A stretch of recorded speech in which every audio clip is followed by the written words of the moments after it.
All right, what up, everybody? Welcome back to Panel Focus. We back on the Pulse with it, episode 21 of Shonen Pulse. I'm hosting tonight. It's your boy Knox. I'm with the Greek Weeb. What up, Weeb? What's up? It's the Just Us League tonight. We're recording this a day late, and it's Yato's anniversary, so he's getting some lovey-dovey time with the misses tonight, but he'll be back next week. Before we get into coverage, of course, we want to remind you all to hit the like button, hit the subscribe button, hit the notification bell, do all the things you normally do when you like a YouTube channel, because you like ours. Matter of fact, you love ours. So if you're watching, if you're listening, whatever, do the thing, do the right thing. Okay, follow us on Twitter at Panel Focus. Follow our individual Twitter accounts so you can see what we're talking about, yapping about on the daily. Um, and yeah, on the show, we cover 9 different series across 3 different magazines. Inside of the Jump Plus section, we have Chainsaw Man, Centuria, and Dandadan. In the Weekly Shonen Magazine section, we have Shangri-La Frontier, Gachiakuta, and Ranger Reject. And for the Weekly Shonen Jump section, we have Ichi the Witch, ASStro Royale, and Kagurabachi. Okay, those are the 9 series that we review. If you're reading any of those, share, and you know other people that are reading those, feel free to share the show with any of your friends or family members that might be interested in what we have to talk about when it comes to these series. There's also timestamps down in the description so you can jump around the video and make sure you don't spoil yourself for, conversations on the current events in the series that you are not yet reading but should be. All right, because everything, just about everything that we cover is worth reading and a lot of fun. And there's a lot to kind of pick apart in a lot of these series weekly, barring a specific title. But Uh-huh. okay, I've ranted on long enough. Let's get into things here. We're starting off with Chainsaw Man, chapter 196. Chainsaw Man to the rescue. Weeb, how'd you feel about this chapter, man? Uh, Oof, man. Yeah, Uh, Death and just the horrific monstrosity we saw at the end of this chapter. That was a lot in one singular chapter. I know, right? Yeah, though I am going to lay out a big thing because imagine if Fujimoto is just giving us all these like obvious hints that this transfer student is just death before fully like descending or whatever. Imagine it's just not death and a completely unrelated devil just to showcase and finally reveal just the fake chainsaw man in the background. Imagine that's what he's doing as like a red herring. Oh, interesting. Okay, because I was pretty sure that it was death confirmed this chapter. Oh no, me too. I just think it'd be a hilarious thing to do. Like, okay, you guys thought this was death? Yeah, Yeah, no, no. This is just so I can introduce this new Chainsaw Man I've been teasing since the very start of part two, and we haven't. I've only seen it twice yeah, in shadow. that'd be really interesting actually, because like even in the dialogue, like if it through death I'll release you from your earthly suffering. Like if that's definitely supposed to make us look at her and go, okay, this is the situation, then that's got to be death, and then just like pull the rug out from under you, and actually it's not death, but here's this other chainsaw man that we were talking about. That'd be pretty funny, I guess. I'd completely forgotten that there was like another chainsaw man until Yeah, this chapter. that's how long it's been. Yeah, it's been a That's the while, funny hasn't it? thing. It was the Falling Devil arc was the last time that happened, but like how Oh long? That shit. was like that was almost 2 years ago. Yeah, wow, that's wild. That kind of makes me want to like go back through the Falling Devil arc. You said is the last time we saw dude or Yeah, heard of dude. and Okay. even then we didn't. All we saw was just a chainsaw poking out of like a bunch of devil corpses Oh, from a really? That's door. all it. That's all it was. That's all we got. Ay, ay, ay. hmm So, what do you think's up with this guy? With this thing? This guy like I got this like cloak of guts or whatever. It's uh, like it's like some like this testin cloak, intestine cloak I'm, or whatever. yeah, I'm calling it now because then again, it just seems too obvious. It might be something else, but like I feel like this is just some big. It is either a literal Chainsaw Man devil due to people's fear of Chainsaw Man, or I feel like the more obvious, another obvious thing is just like some mega Chainsaw Man fanboy making This is uh, cosplay. No, a contract with the Justice Devil Oh. to be Chainsaw Man for their own sake of justice. Because they're like, for the sake of justice, I am the Chainsaw of Justice. All that shit, like trying to act like a superhero while looking like, well, an amalgamation of just nightmares. Yeah, no, that's funny as hell. I Yeah. definitely like the first thing you said. That because I didn't even really think about it like that. Yeah, because there's a chainsaw devil from people's fear of chainsaws itself, and then there could be a chainsaw man devil. And Yeah, that's a because theory. of yeah, that's cool. I haven't heard that yet. I like that a lot actually. I've actually been hearing this for a little while from some of the people I follow as it was a possibility. Yeah, I'm not tapped in for real. I'm not nearly as tapped into Chainsaw Man discourse as I was like, back in the day when like part one was going and we were reviewing it on like Project Manga, for example. Like I'm That's like because you have a super life. yeah. I try to have one anyway. I kind of live at work nowadays, but I yeah. know how you feel. Yeah. Yeah, I had not heard anything about a Chainsaw Man devil theory. That's fucking cool, man. I kind of want that to be what's going on here now, kind of. That'd be fucking sick. Be Mm-hmm. like, what's the word I'm looking for here? Not like Inception, maybe Inception. I don't know. It's just like a chainsaw man inside of a Inception. chainsaw man. Yeah, whatever that is. That'd be sick, dude. Okay. I Yeah. like that. I think that Death herself, itself, is a pretty interesting character here inside of the school. Like, Yeah. yeah, Imagine like the Death Devil is like in a way like thinking that it's doing a kindness to humans. Like okay, I'm gonna descend on the world and kill everything.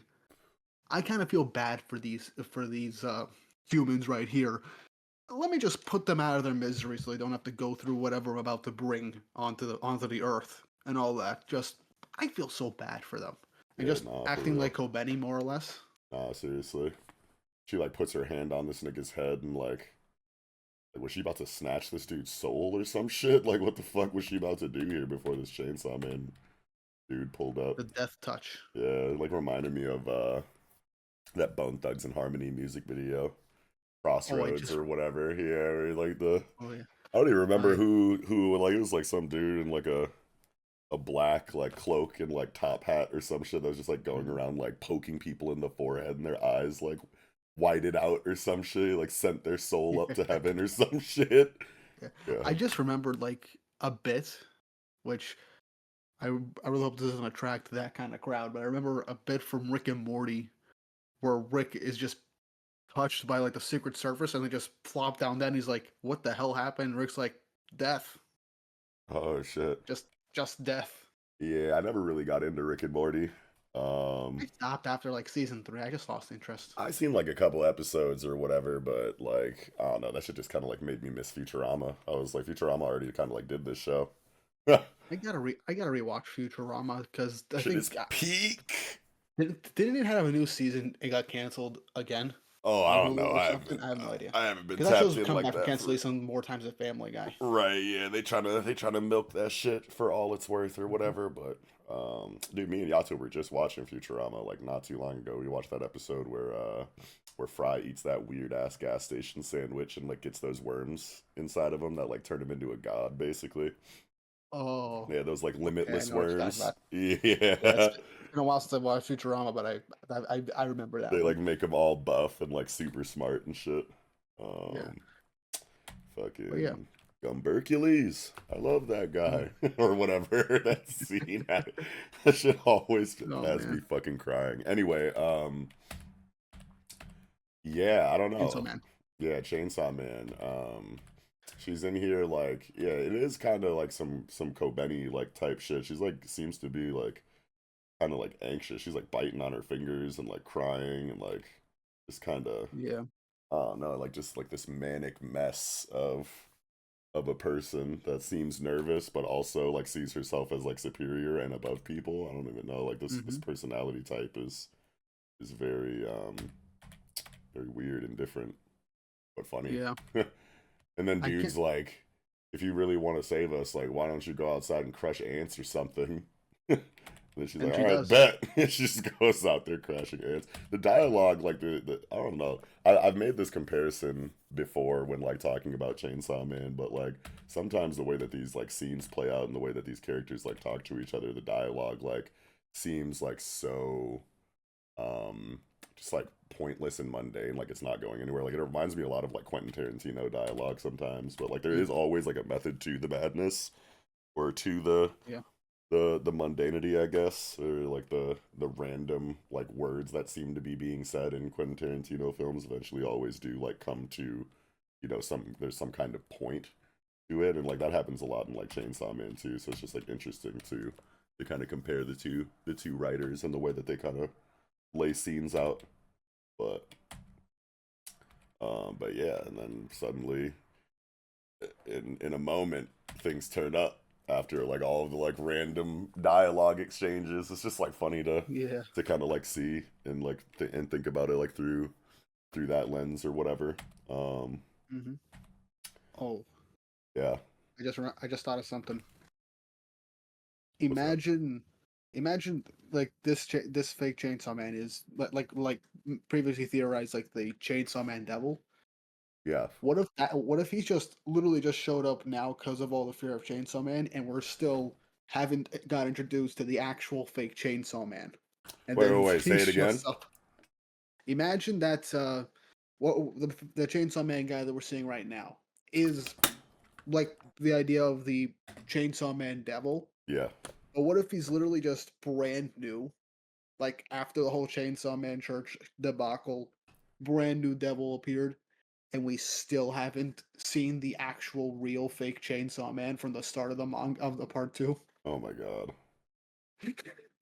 Jeez. So there's like, uh, It's still crazy, but yeah. I can see Fujimoto just doing that just for sheer chaos. Bro's a troll, low key. I Like, know. uh, it's like uh, how many chainsaw men are there going to be like in one scene eventually in this story? Like you oh, the got Spider-Man meme. yeah, I need someone to Nas. do that. Dude, I wouldn't put it past Fujimoto to draw that fucking panel, bro. Uh, Like I can see Denji pulling up right now and then both pointing at each other like, oh, oh, oh.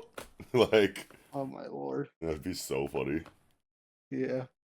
So let's look at this Uh, design a little bit more though, because like, um, yeah, this is a fucking crazy like situation here. You got like the head of the chainsaw man, but then there's also like another like helmet like on top of the head with the chainsaw like coming out. It's like weird. It's like a layered, like multiple layered head situation. I don't think that this is like a thing on Denji when he turns into Chainsaw Man, even in like the Pochita form. So it's just like, yeah. yeah. Yeah, Oh I think damn. Hmm. this definitely embraces the devil aspect of Chainsaw Man with with the fleshy bits like that look like a cape, like a superhero cape. Yeah. This does more or less kind of make me feel like this guy made a contract with the Justice Devil. It Mm. Why do would you say also be a that? nice way to tie it, huh? Why do you say that? I think a part of it is just like the cape, like Oh, sure. with how it is, and also the fact that we've seen at least two people, like I literally at the start of Chainsaw Man Part Two, contracted with the Justice Devil, or at least who what we assume to be the Justice Devil, and their appearances change like dramatically to basically become devils themselves, or demi devils, or whatever the heck they are. Like Yeah. Fiends or I, whatever? I yeah, something close to fiends, because fiends are if they like possess if a devil possesses a corpse. Right. So I'd say halfway between that and a hybrid, or just turning into a devil. I have no idea. I don't think it was properly like broken down and explained, but it, I do think it'd be a nice way to tie back in the Justice Devil from the beginning of the story, because the person that was last contracted that we know of with the Justice Devil was, I think, Asa's friend, and then they were killed by the fake Chainsaw Man. So that'd be a nice way to loop things back around.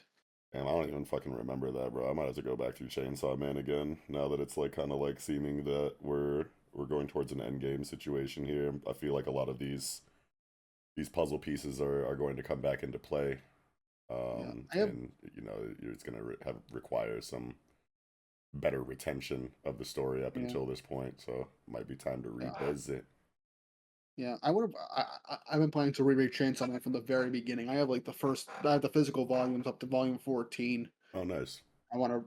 Yeah, I want to read. I want to read all that from the beginning. See how Chainsaw Man flows is like a complete story with part one and two eventually. Yeah, I think reread priority for me, like top three, is definitely Chainsaw Man, Gachiakuta, and Ranger Reject. I got to get started on those pretty soon.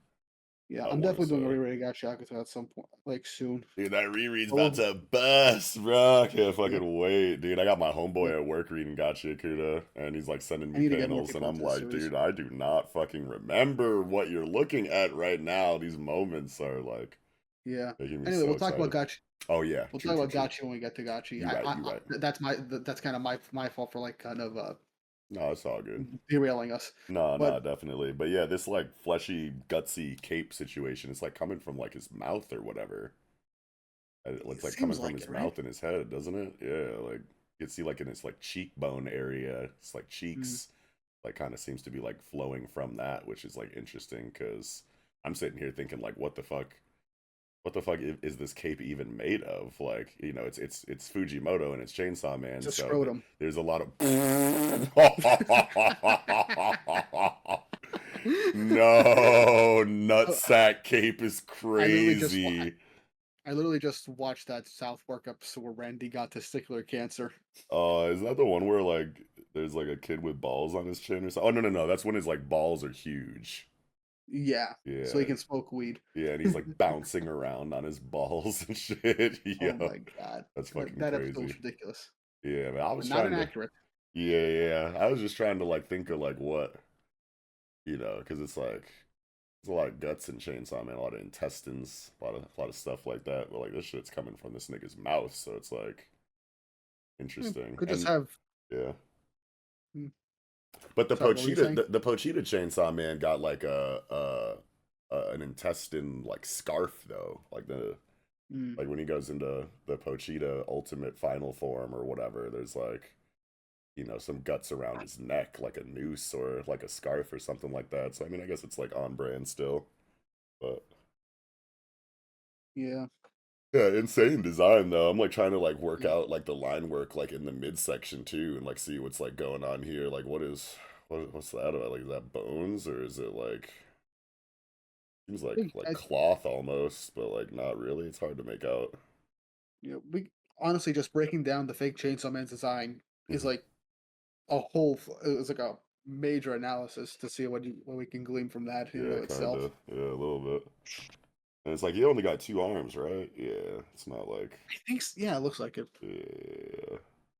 That shit is sick. I wonder like how strong this motherfucker is, or if it's just like all Imagine he's just aesthetics. weak as hell. No, he can't be because he jumped from the top of the fucking. He jumped from the top of a building and landed like he's super clean. There's like a huge explosion when he lands and shit too. Like True. he's got to be strong Or strong enough. or strong enough. Yeah. Huh. Crazy ass chapter though. I know the next one's about to be Yeah, fucking insane. I know. Yeah. I can't wait. Yeah, me neither. Do we get that tomorrow? By the time this episode comes out, I think so. Let me check. Wait a minute. When did this chapter come out? This came out last Tuesday. Oh, okay. Yeah. Hopefully we get because Chainsaw Man is Tuesdays when it does come out, right? No, yeah, yeah. Okay, no, it's coming out the week after we're on break. Oh, okay, But okay, what a okay. way to leave us off. Yeah, seriously. Holy shit. Yeah, I don't know. Let us know what you think of Chainsaw Man's design in the comments section. Let us know if, like what you think about like the origin of this character. Like you know if you think it's you know what we was talking about with a Chainsaw Man devil, or if it's like you know some fucking fanboy cosplaying Chainsaw Man in some kind of way or whatever you said. Yeah, let us know what y'all think about that. But I think that I am good on Chainsaw Man personally, unless you have anything else. No, I think I'm good. All right, well. That's going to do it for Chainsaw Man Chapter 196, Chainsaw Man to the Rescue. All right, moving into Centuria Chapter 45, Sword and Shield. Chapter was fucking sick. Lucas is getting Mm-hmm. active. I loved it. Finally. Yeah, I loved everything about this chapter. I think Lucas's fighting style and his like, you know, war philosophy and like tactics and all that stuff is just like so um, inside of the realm of like what I love about like just combat in these stories, like in general, especially these super powered ones where there's there's advantages and caveats in the power system and like how that kind of stuff can be exploited through like deception or just shisty underhanded rogue tactics is like what I live for in these kind of stories, and Lucas kind of like embodies that fighting style to a T so far. Loving everything about it. I think this fight with Yeah, the the mercenary life. yeah, that mercenary life, dude. He's like from start to finish just shitting on this dude, and it was just like so fun to kind of like see his fighting style and his outlook on combat in general kind of get explored with the lies and the cheating and the like. I dead ass believed him when he said that he didn't have no shit. I was like, when he said he didn't have no gift or no powers, I was like, oh shit, he's this wrong with no shit. And he's like, psych, actually I do. And I was just lying. And it's like, okay, okay, that's even cooler. Never reveal your hand. Yeah, exactly, exactly. I'm like super big into that in these kind of stories.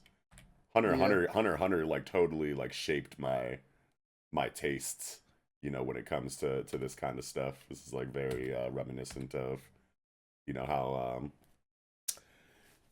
things kind of like play out in Hunter, where it's like you wait till the very last moment to show the opponent what you can really do, and Yeah. preferably you never let them know what you can do until like they're dead and it doesn't matter anymore or whatever. Like having like that ace up the sleeve like trump card, like make them look one way while you go the other way, like make them assume you know certain things, like to throw red herrings out like mid combat, and have them trying to guess what you can do until it's too late, and then you finally reveal it, and it's over for them. Like I love that kind of shit.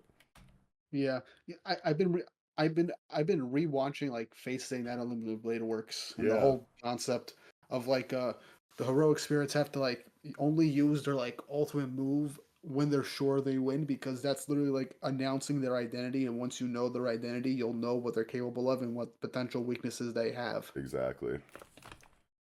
Also, this two-page spread Exactamundo. of Lucas looks sick as hell. Yeah, which one? Hold on, let me see which page it's on.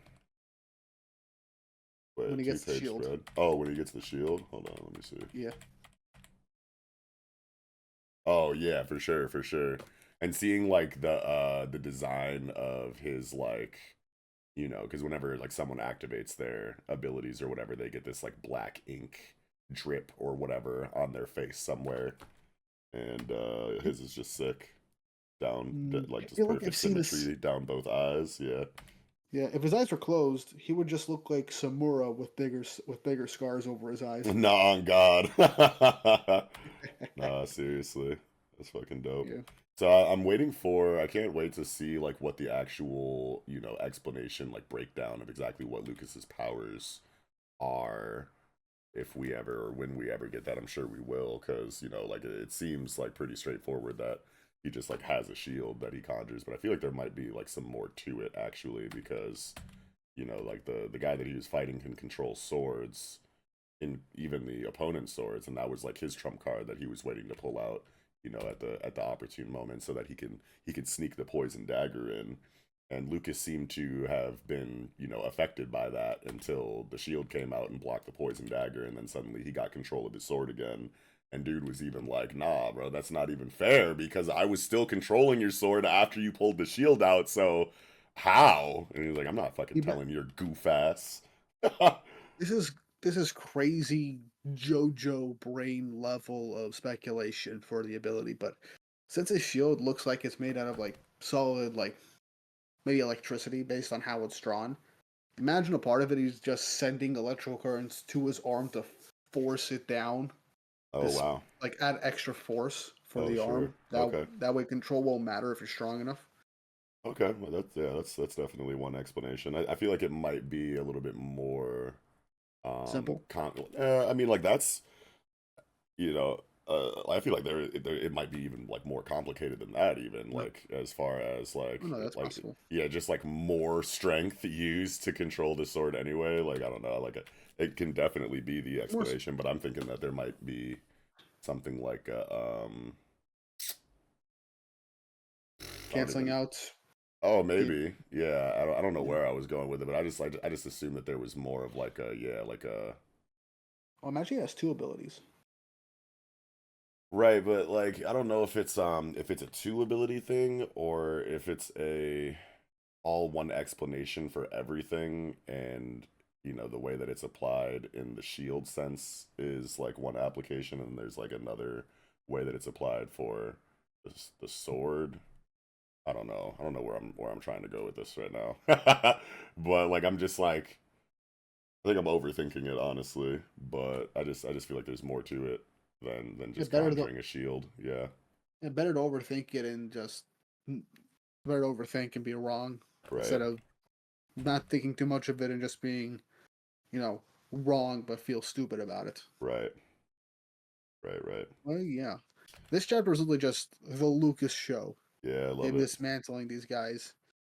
Also, just that look in that panel, just sheer glee as he's like, "Oh, you don't gotta know by power where you're going," and he just kills the guy. Yeah, getting a this big of a look into Lucas's personality in combat is just like starkly different to kind of like how we've seen him like outside of combat. Like you could tell that this is his element. Like he's one of those characters that completely like lives for this profession and just like has the time of his life on the battlefield. Like even from the beginning of the chapter, you can see he's got like this fucking shit eating grin on his face on chapter one.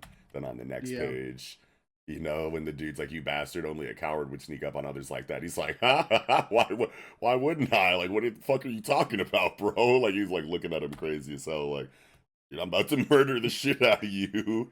He just looks like yeah. so happy to be here, and Imagine, yeah, imagine he, imagine he just a part of him just wants to just not fight in wars because he or in fights for a while because he knows like if I get in there, oh man, I am going to have the time of my life. Friend and foe alike are gonna wish I was gone. yeah. Once he flips that switch, bro, so this is a completely different I character. enjoy. He enjoys this shit. Yeah, nah, he loves this shit, bro. I love how, like, even though, this guy that he's fighting with the swords gets dispatched, like, pretty easily, Toru still, like, took a lot of the chapter to flesh out this guy's power and his fighting style and, like, like his thought process in combat just as much as Lucas's. And I just Which I love, appreciate. I yeah, really appreciate the stuff like that. yeah, Even the characters are fodder, yeah, gives them a exactly. bit of extra, rule, a bit of extra, like a place in the Yeah. series to A little be bit more thought depth. back on. Yeah, Yeah, like exactly. even the relatively insignificant characters are going to get a decent amount of thought put into them and like, what kind of person they are, why they're here, how they fight, like their, outlook on, these kind of situations in combat and things like that. It just makes shit feel a lot better than so they're just not like a prop, like puppet character that's only meant to like showcase Lucas's abilities or something. Feels Yeah, that's good. very true. Yeah. Oh yeah, 100%. But Oh yeah, boy. as far as this sword, because like me and you and Yato have kind of been, speculating over the last like however long since we've seen this dude's design exactly, what kind of fighting style he would have or why he needs that many swords in the first place. I can't remember if we had actually, thought about the idea that he could control the swords like psionically or whatever in this way because like we were talking about like why you need that many like he had like nine swords like on his back and hips or whatever and then he had like a basket of swords like wrapped up that he was carrying around as well and we were like why do you need that many like do you just like use one at a time and then if an enemy you know uh knocks it out of your hand or displaces it in some kind of way you just pull the next one out and fight with that one so you just always have a sword on deck no matter what happens or like do you I think we did discuss the possibility that he can control them in I this don't way. remember. Yeah, like maybe somebody can remember, our conversation or whatever, or maybe like Rick said or slash party jams or whatever can go find that receipt, if he wants to or whatever. He'd be doing that sometimes. Shout out Rick said by the way. Yeah. Um but but even though we thought of that possibility potentially, the actual, technical like writing for it mechanically is that the closer the swords are together or to this gifted user of them, the more precise and the more control he like kind of like seems to have. He has like an effective range where the farther away the swords are, the sloppier the attack trajectories and patterns kind of are, and that's really cool writing to get to. Because like Yeah. I feel like Toru, like, you know, and a lot of these writers in the contemporary like battle shonen like landscape are like very aware of like what the audience will kind of like assume about certain things and want to make sure that they add just like one more thing to it that, you know, like you might not have been able to guess, like, you know, because at face value it's like I could see it being a very common idea that a guy with this many swords might be able to control them in this way, but would most people have been able to guess that, you know, there's a little bit more to it when it comes to the effective range, you know, and how close he has to be to them in order for them to be a lot more precise, or the farther away they are, the sloppier the control is, or whatever. I don't know, maybe not, but at least I didn't. But that's just cool that there's a little bit more to it than what would normally be, or easily be assumed, I guess, is what I'm saying. Yeah, that is true. Mm-hmm. Honestly, I just like the idea of just okay, I can control all these swords at a pretty good distance, but I get much better control the closer it is to me. It's a Yeah, nice. It's a simple but effective limitation, and it's believable. yeah, makes sense. Makes all the sense in the world. It's really cool. I like it a lot. Too bad this nigga got sliced in half. But I mean, we saw everything that we needed to see from him. He even cut the ponytail off. I know that hurts. Niggas with Yeah, ponytails be proud of them shits. Like, massive disrespect. yeah, like long hair and a ponytail. Like, it reminds me of now that I'm saying it, it reminds me of the Dothraki in like Game of Thrones. They like they like see their like long like hair as like it's like a point of like pride. And it's like you don't cut that shit off unless you like lose a fight or some shit like that. Man, it's been so long since I watched Game of Thrones. Yeah, I'd be going back through like the first four seasons like once a year. I want to say I fucking loved that show in the beginning. Mm. I think it's terrible what happened to that shit, but hey, whatever. Um, And that's what happens when hey, they went anime original. nah, on God, and fucking DB Weiss and David Benioff are just fucking dickheads who can't write for shit on their own. So, and I'm pretty sure they were like trying to like go get that Disney money on some Star Wars shit, so they were like rush that Mando shit. was good. Yeah, but Anyway, yeah, man. Lucas, dude. So, and this is, you know, we've been talking about since Lucas was kind of introduced as a character. Like they draw him in these, you know, kind of in this ominous kind of like way sometimes, where like you can't really know exactly, you know, what he's thinking, or, you know, if he's legit or if he's shady. If is he, you know, 100% good guy? Is he like planning something in the background? Like there's always that, like, you know, will he heel turn? You know, is he like a sleeper cell of some kind? Is he going to be activated in some kind of way? Is he on some like nefarious shit secretly? Like we've been speculating that throughout the entire time that he's kind of like been in the story in our reviews or whatever. And even though at least I have kind of been moving away from that idea, the more time that we spent with him, this chapter has kind of like brought those thoughts like back a little bit with just like how into deception he kind of is. You know what I mean? Like he's ready to lie at any moment.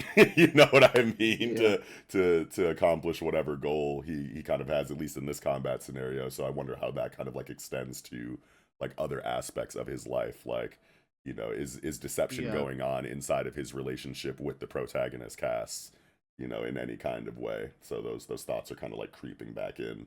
You know what I mean? Because Mhm. he seems like so about this deception shit in this chapter Yeah. that is I'm just like, now I'm like raising an eyebrow, cocking my head to the side, like crossing I my mean, it could. arms, like, what you got going on then? Yeah, you gotta keep him under a microscope. You never know what's gonna happen. Yeah, for sure. He's a good liar. Definitely. Yeah, definitely. Yeah. But yeah, I don't know. As great as, you know, the chapter was, it was relatively straightforward. I mean, they Yeah. boxed, the abilities were revealed, they were used in really cool ways. Kept me guessing the entire chapter until the very end. We got a better like glimpse into Lucas's like nature and personality in these combat scenarios. The jobber got released with one stroke. And Mhm.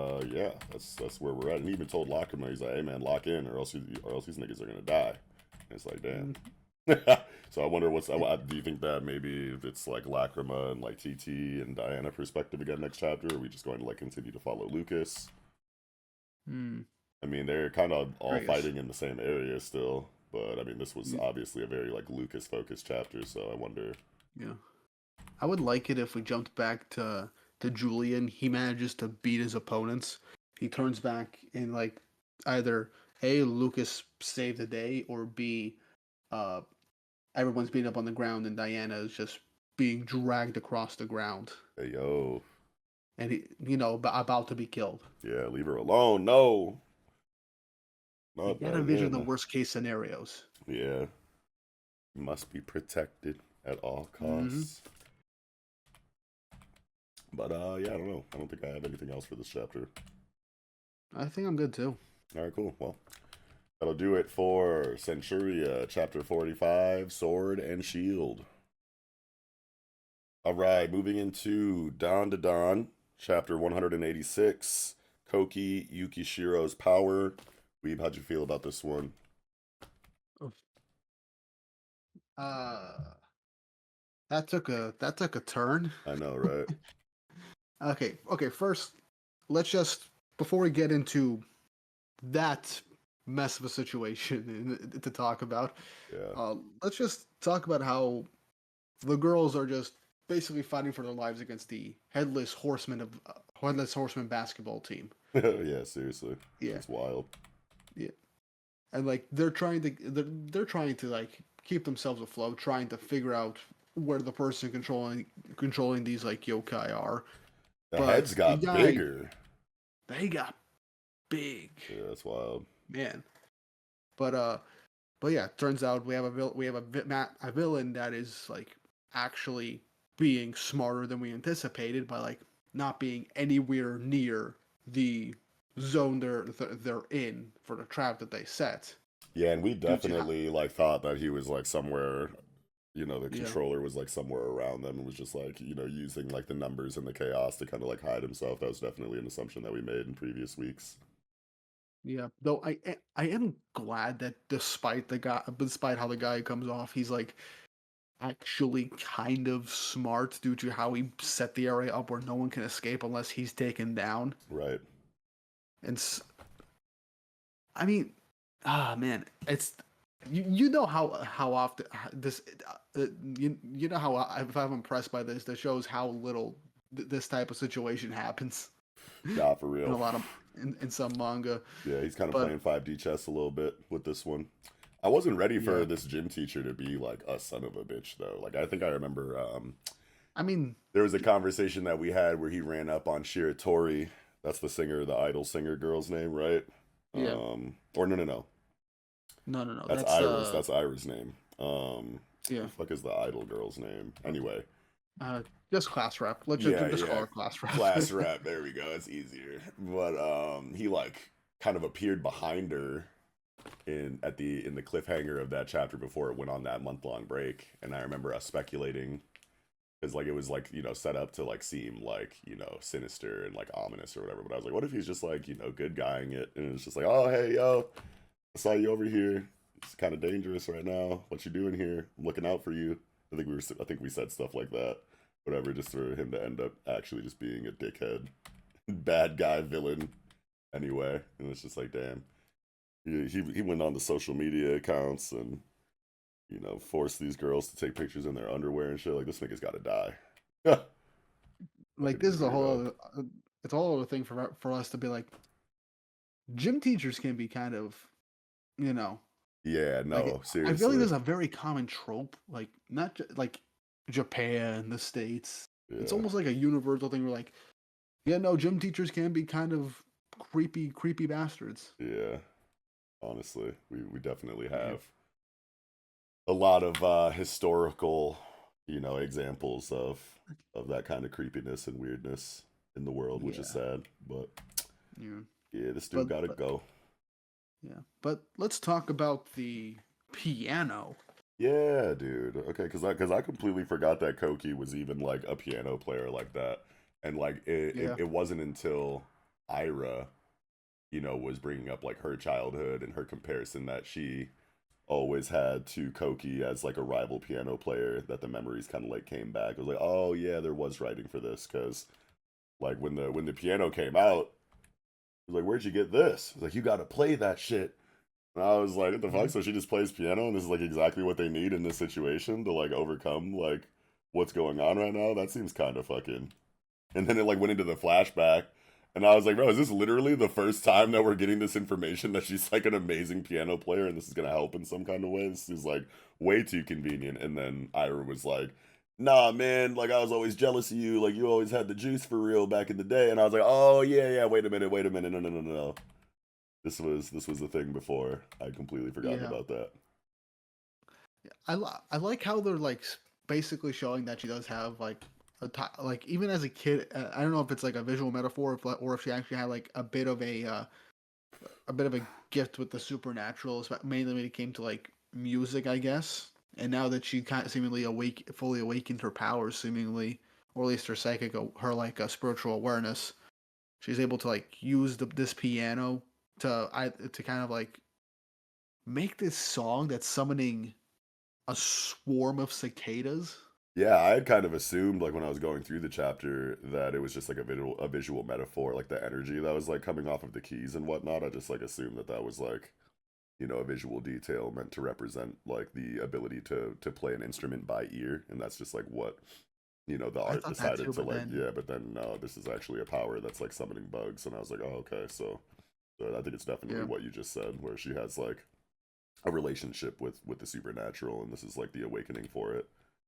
yeah. Um, Honestly, if we replaced the cicadas with locusts, we'd be talking about the trials of Moses at this point. on God.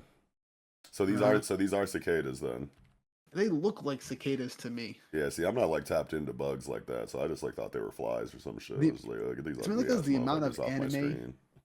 I think it's mainly because of the amount of anime I've seen, like in summer with Japan. Like cicadas, I believe, are like a big thing in Japan. Since Oh, okay. either that or Higurashi kind of mentally scarred me for whenever I hear the cicada, I'm like looking over my shoulder for someone with a hatchet. Oh God.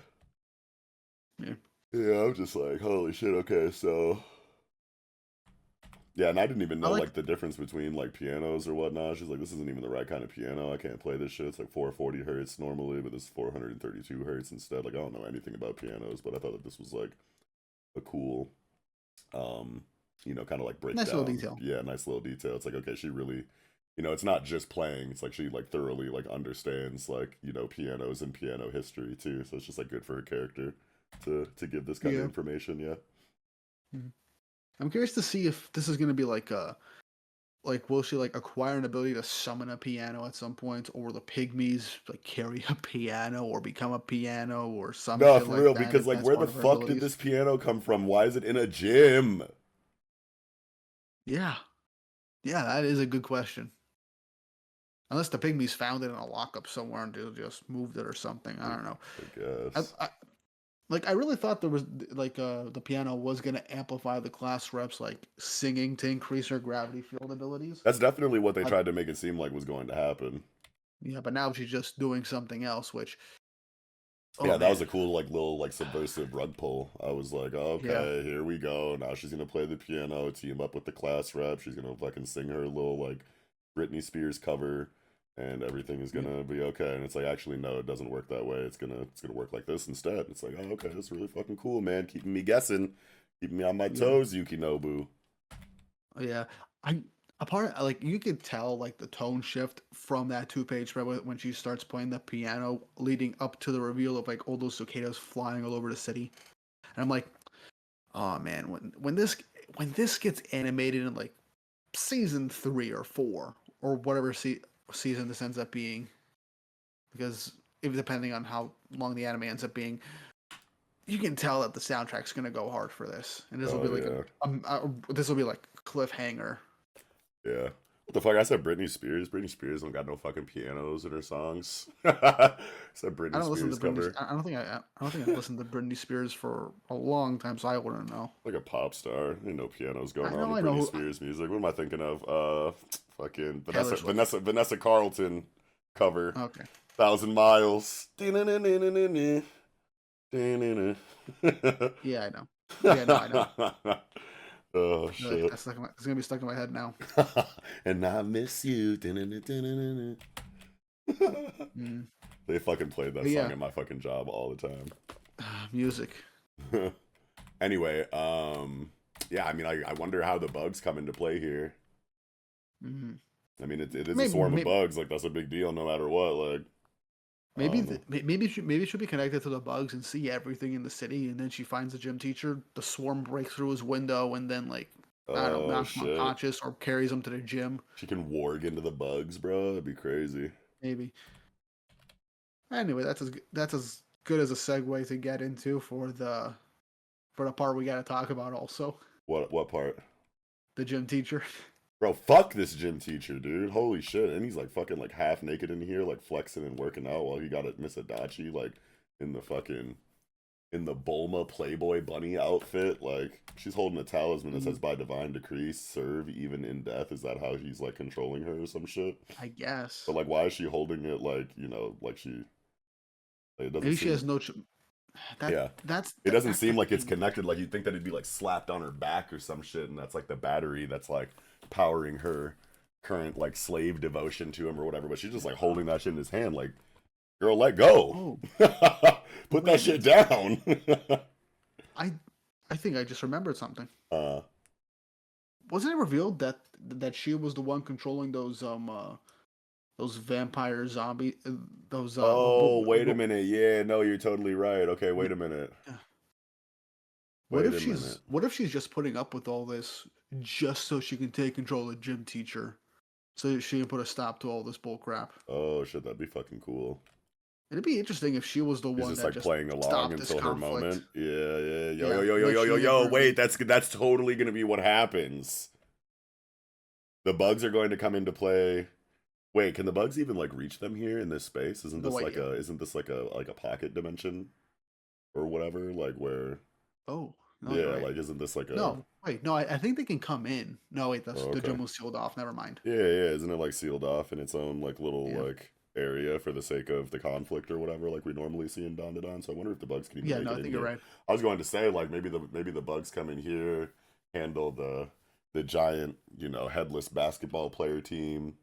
And then they're like, man, how are we gonna stop the ability user though, or whatever? And like, Yeah. then it's just Miss Adachi like activating secretly, like waiting for her moment to dunk on this nigga. No pun intended. Um, but yeah, I don't Yeah, know. she's doing all this for her mom. Yeah, Mom Dukes. She got some kind of like terminal illness or some shit. Or wait, no, Yeah, no. She's no, just old as she's hell nursing her. and needs to go to a retirement home or some shit. Yeah, Yeah, dude, yeah. imagine Tatsu just ends up being like leading us up with this big thing with the cicadas and the gym teacher, only to immediately cut to Kinta and Okarum. Yeah, that'd be crazy, but fuck it though. I'd love a perspective switch. Like, Yeah, I think that any perspective is gonna be wildly interesting with like the things that I have been set up in each I area. Yeah. so no, I forgot where I've seen this before, but imagine like we have like more stuff with Okaroon. We get towards the conclusion of that fight. We cut back to the girls in their fight, and then both fights end at the exact same time, like they crash into each other. Oh, like all the oh, okay, creates an overlap like that at the very end. That'd be Yeah, interesting. But aren't isn't everybody in like completely different locations though?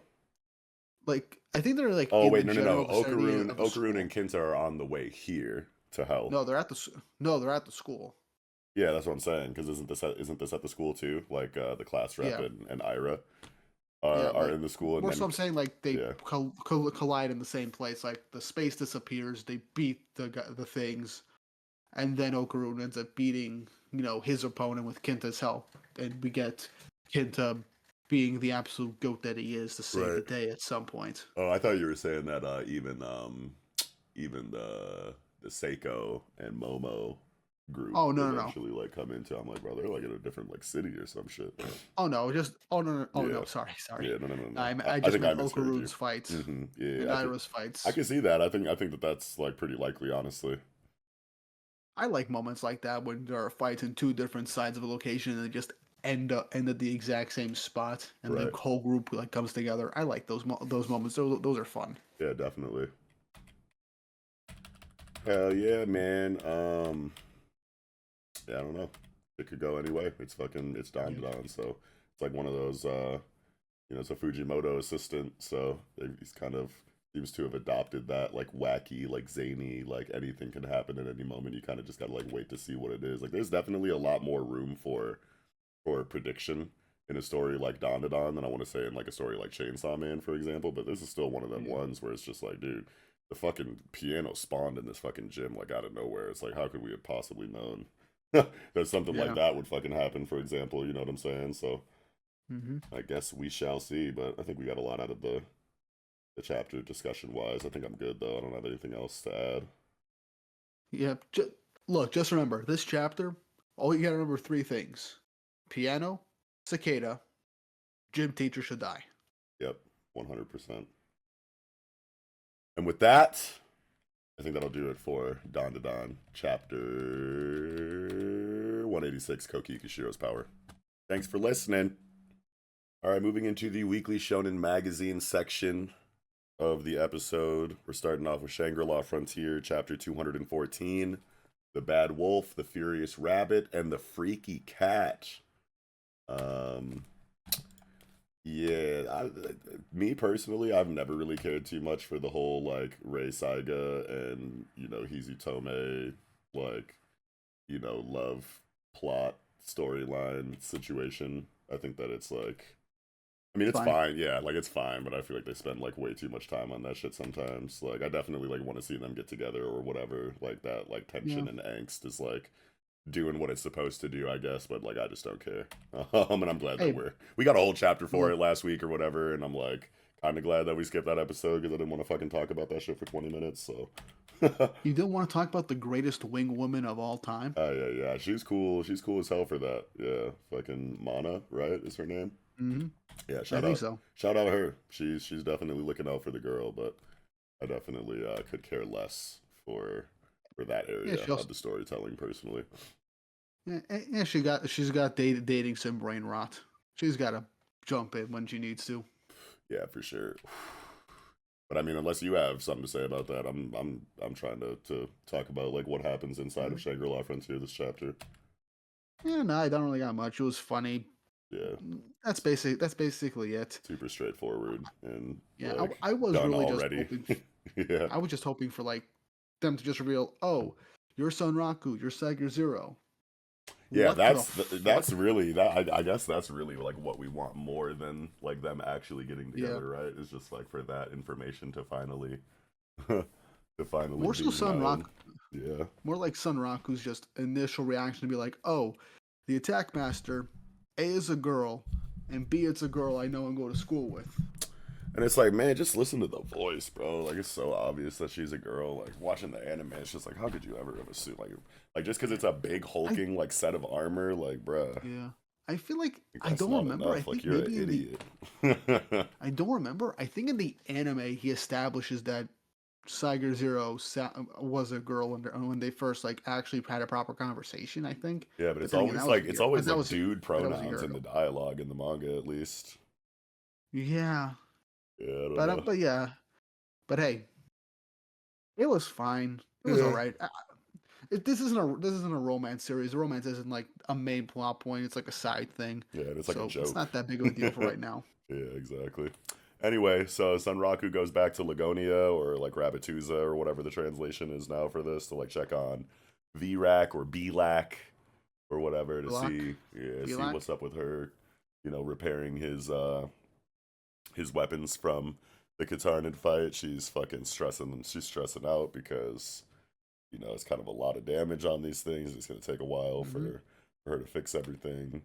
And then he's like, Especially "Actually, the I got something else for you here. Like, I got a lot of loot from the Katarnid raid. I kind of want to see what you got to do or what you can Slave do with like driver. all of this stuff. Yeah, and she's just like, dude, I'm about to have a heart attack. Jesus Christ, you're overworking me. Um, but that's crazy that the Guild of Breel was like so damaged that it's gonna take a week to fix that shit. I don't know. Honestly, Yeah, I don't know if that's like because like later in the conversation, he's like, "Yo, here's all my new loot. Like, what can you make out of this stuff?" And she's like, "I can make you like 3 or 4 things, and it'll take like 4 hours."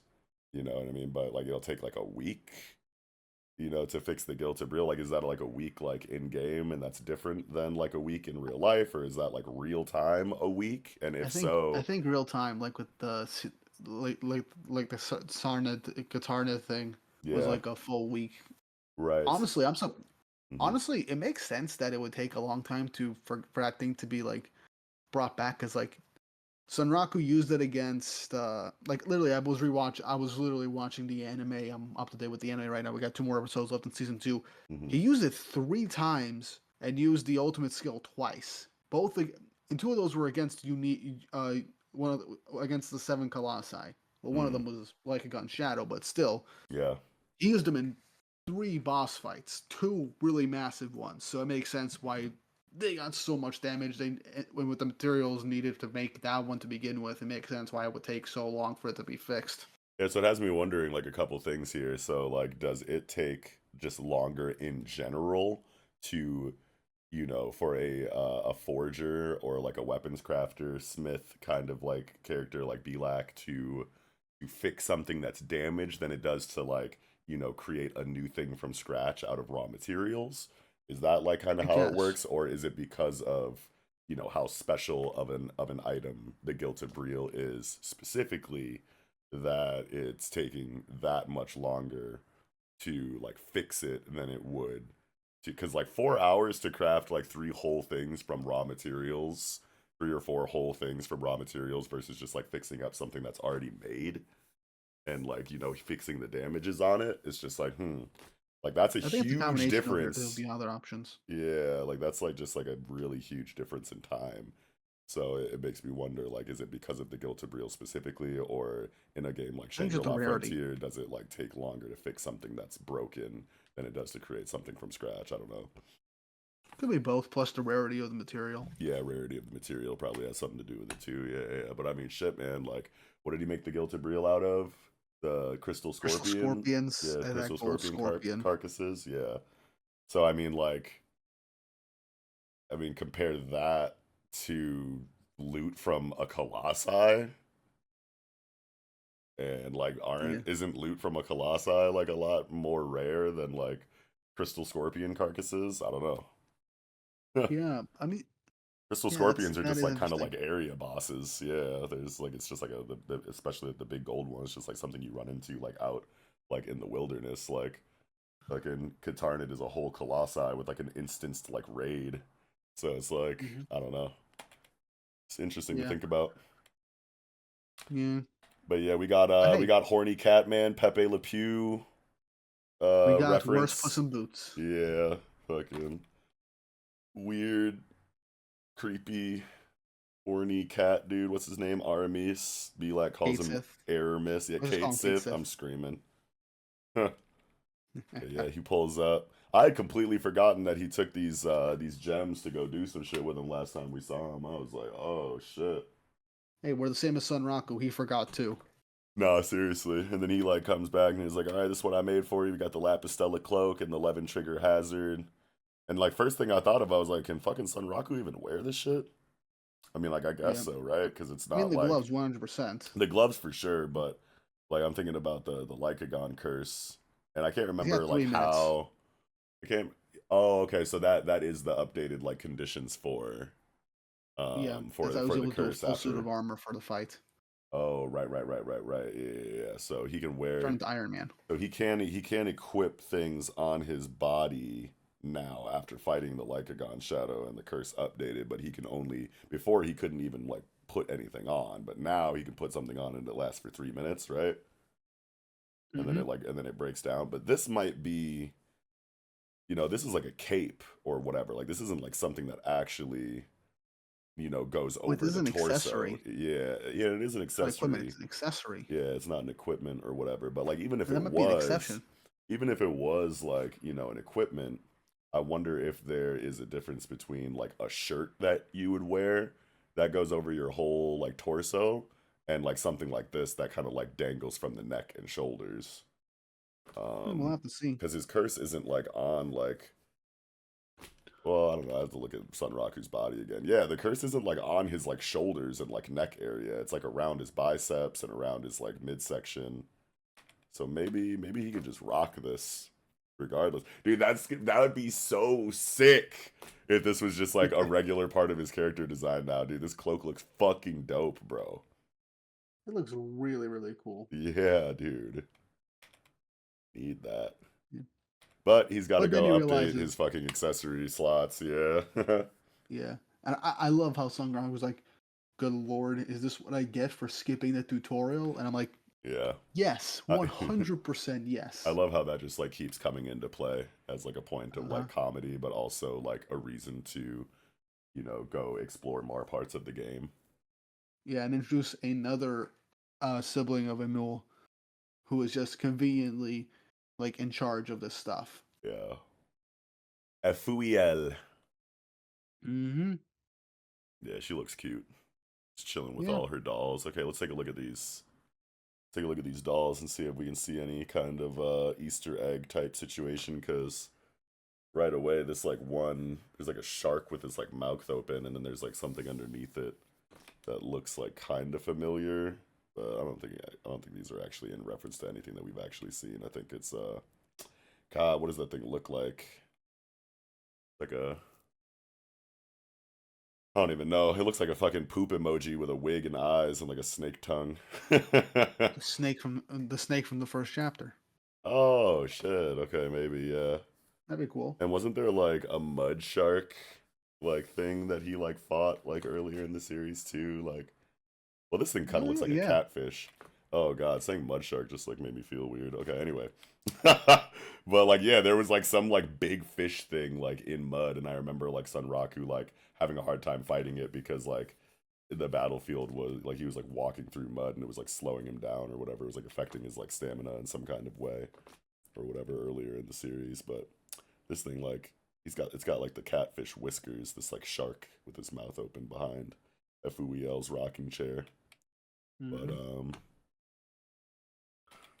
yeah, I don't know. So wait a minute. So he's got to go to her, and then Mm-hmm. he can upgrade his accessory slot. So I wonder. So does he just have like?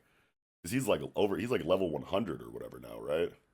He's 99. He's 99. So if you get a new slot every 20 levels, that's just been like a gauge that's just like been in the background in his user interface like heads up display thing that he just like hasn't noticed this entire time. Like that has to like Mhm. have like some kind of like, you know, numerical like representation of something that he can do. You just like don't be going through his user interface like that. Like you're level Maybe, or 99 and maybe you because like don't notice, you never noticed that when you pulled up your heads up display or whatever.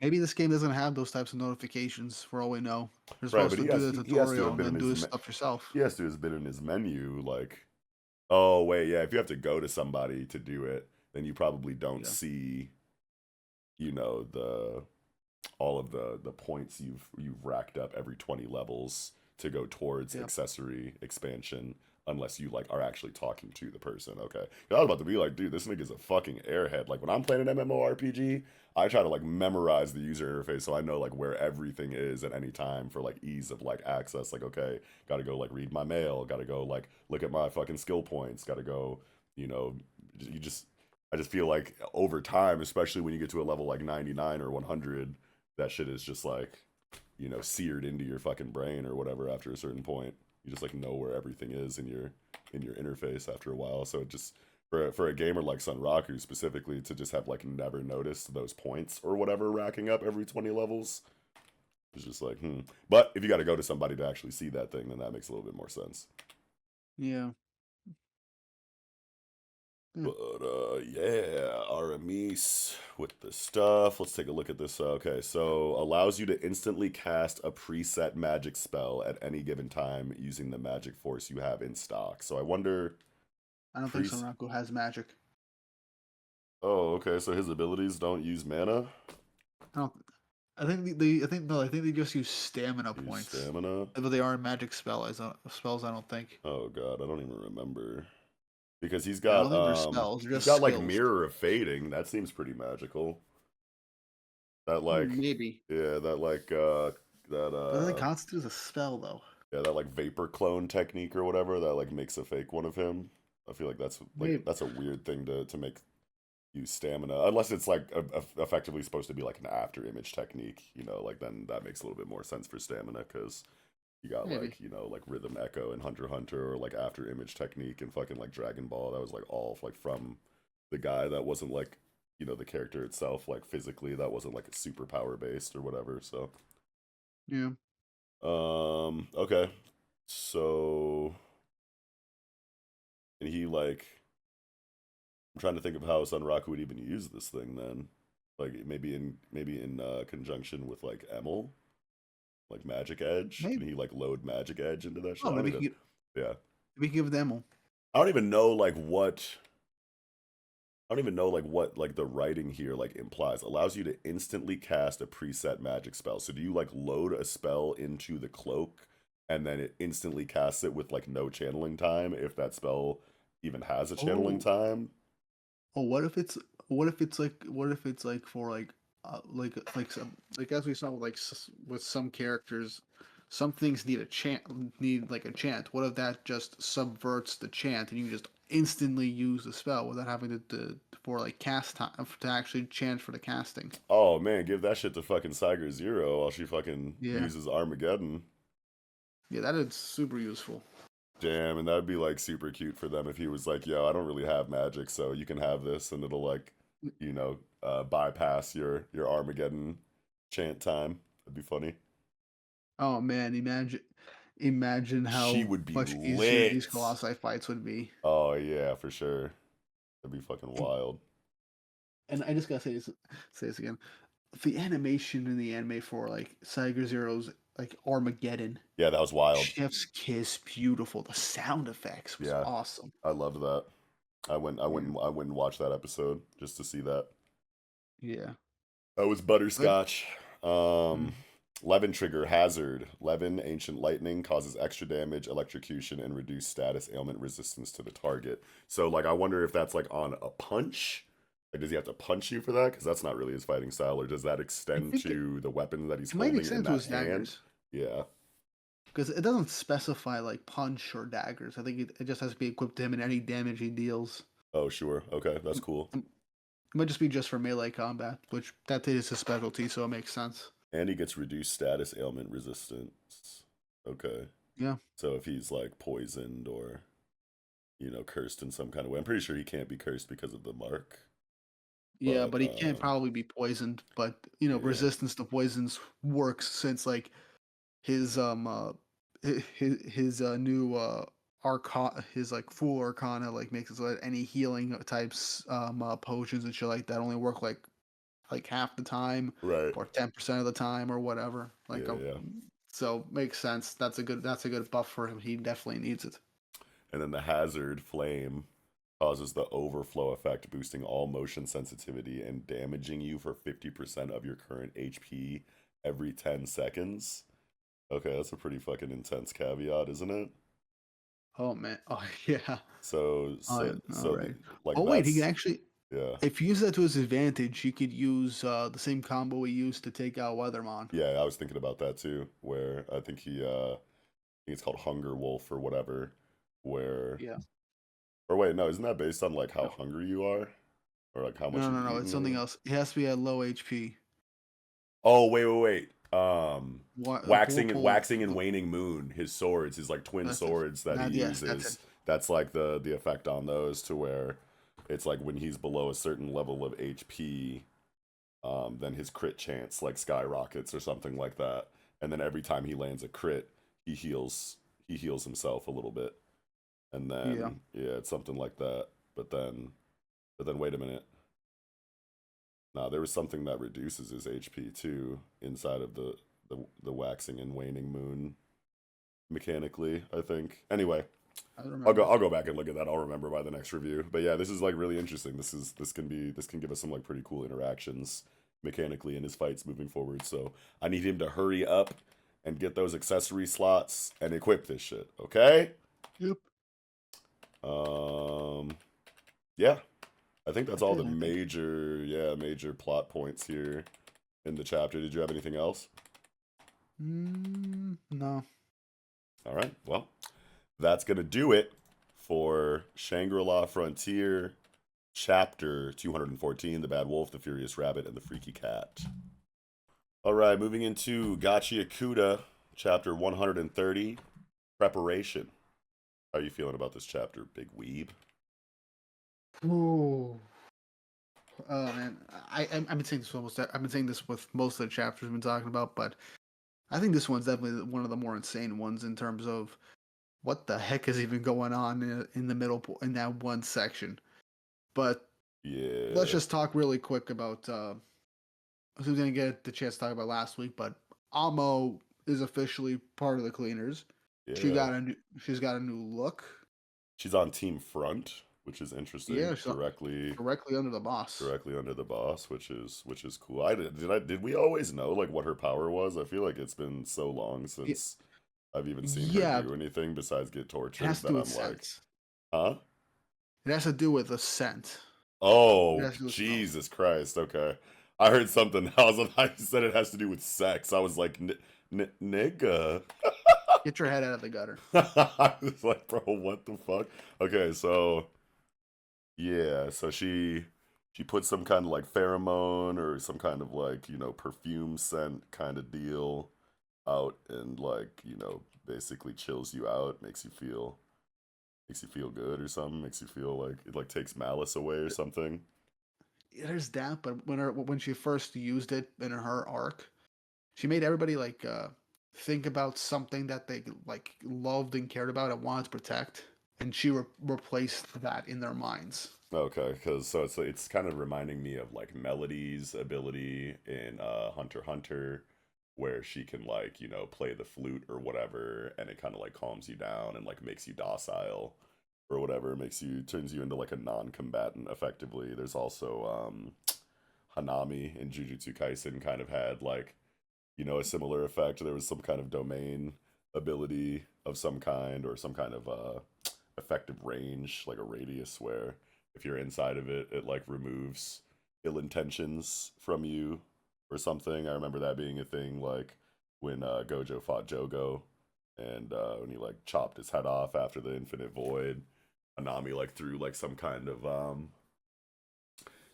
like plant spike into the ground that like created like a bed of flowers or something, and Gojo was like, oh shit, I'm like chill now or whatever, and then Hanami like pulled up and like grabbed Jogo and like escaped or whatever. So kind of like in keeping with abilities like that.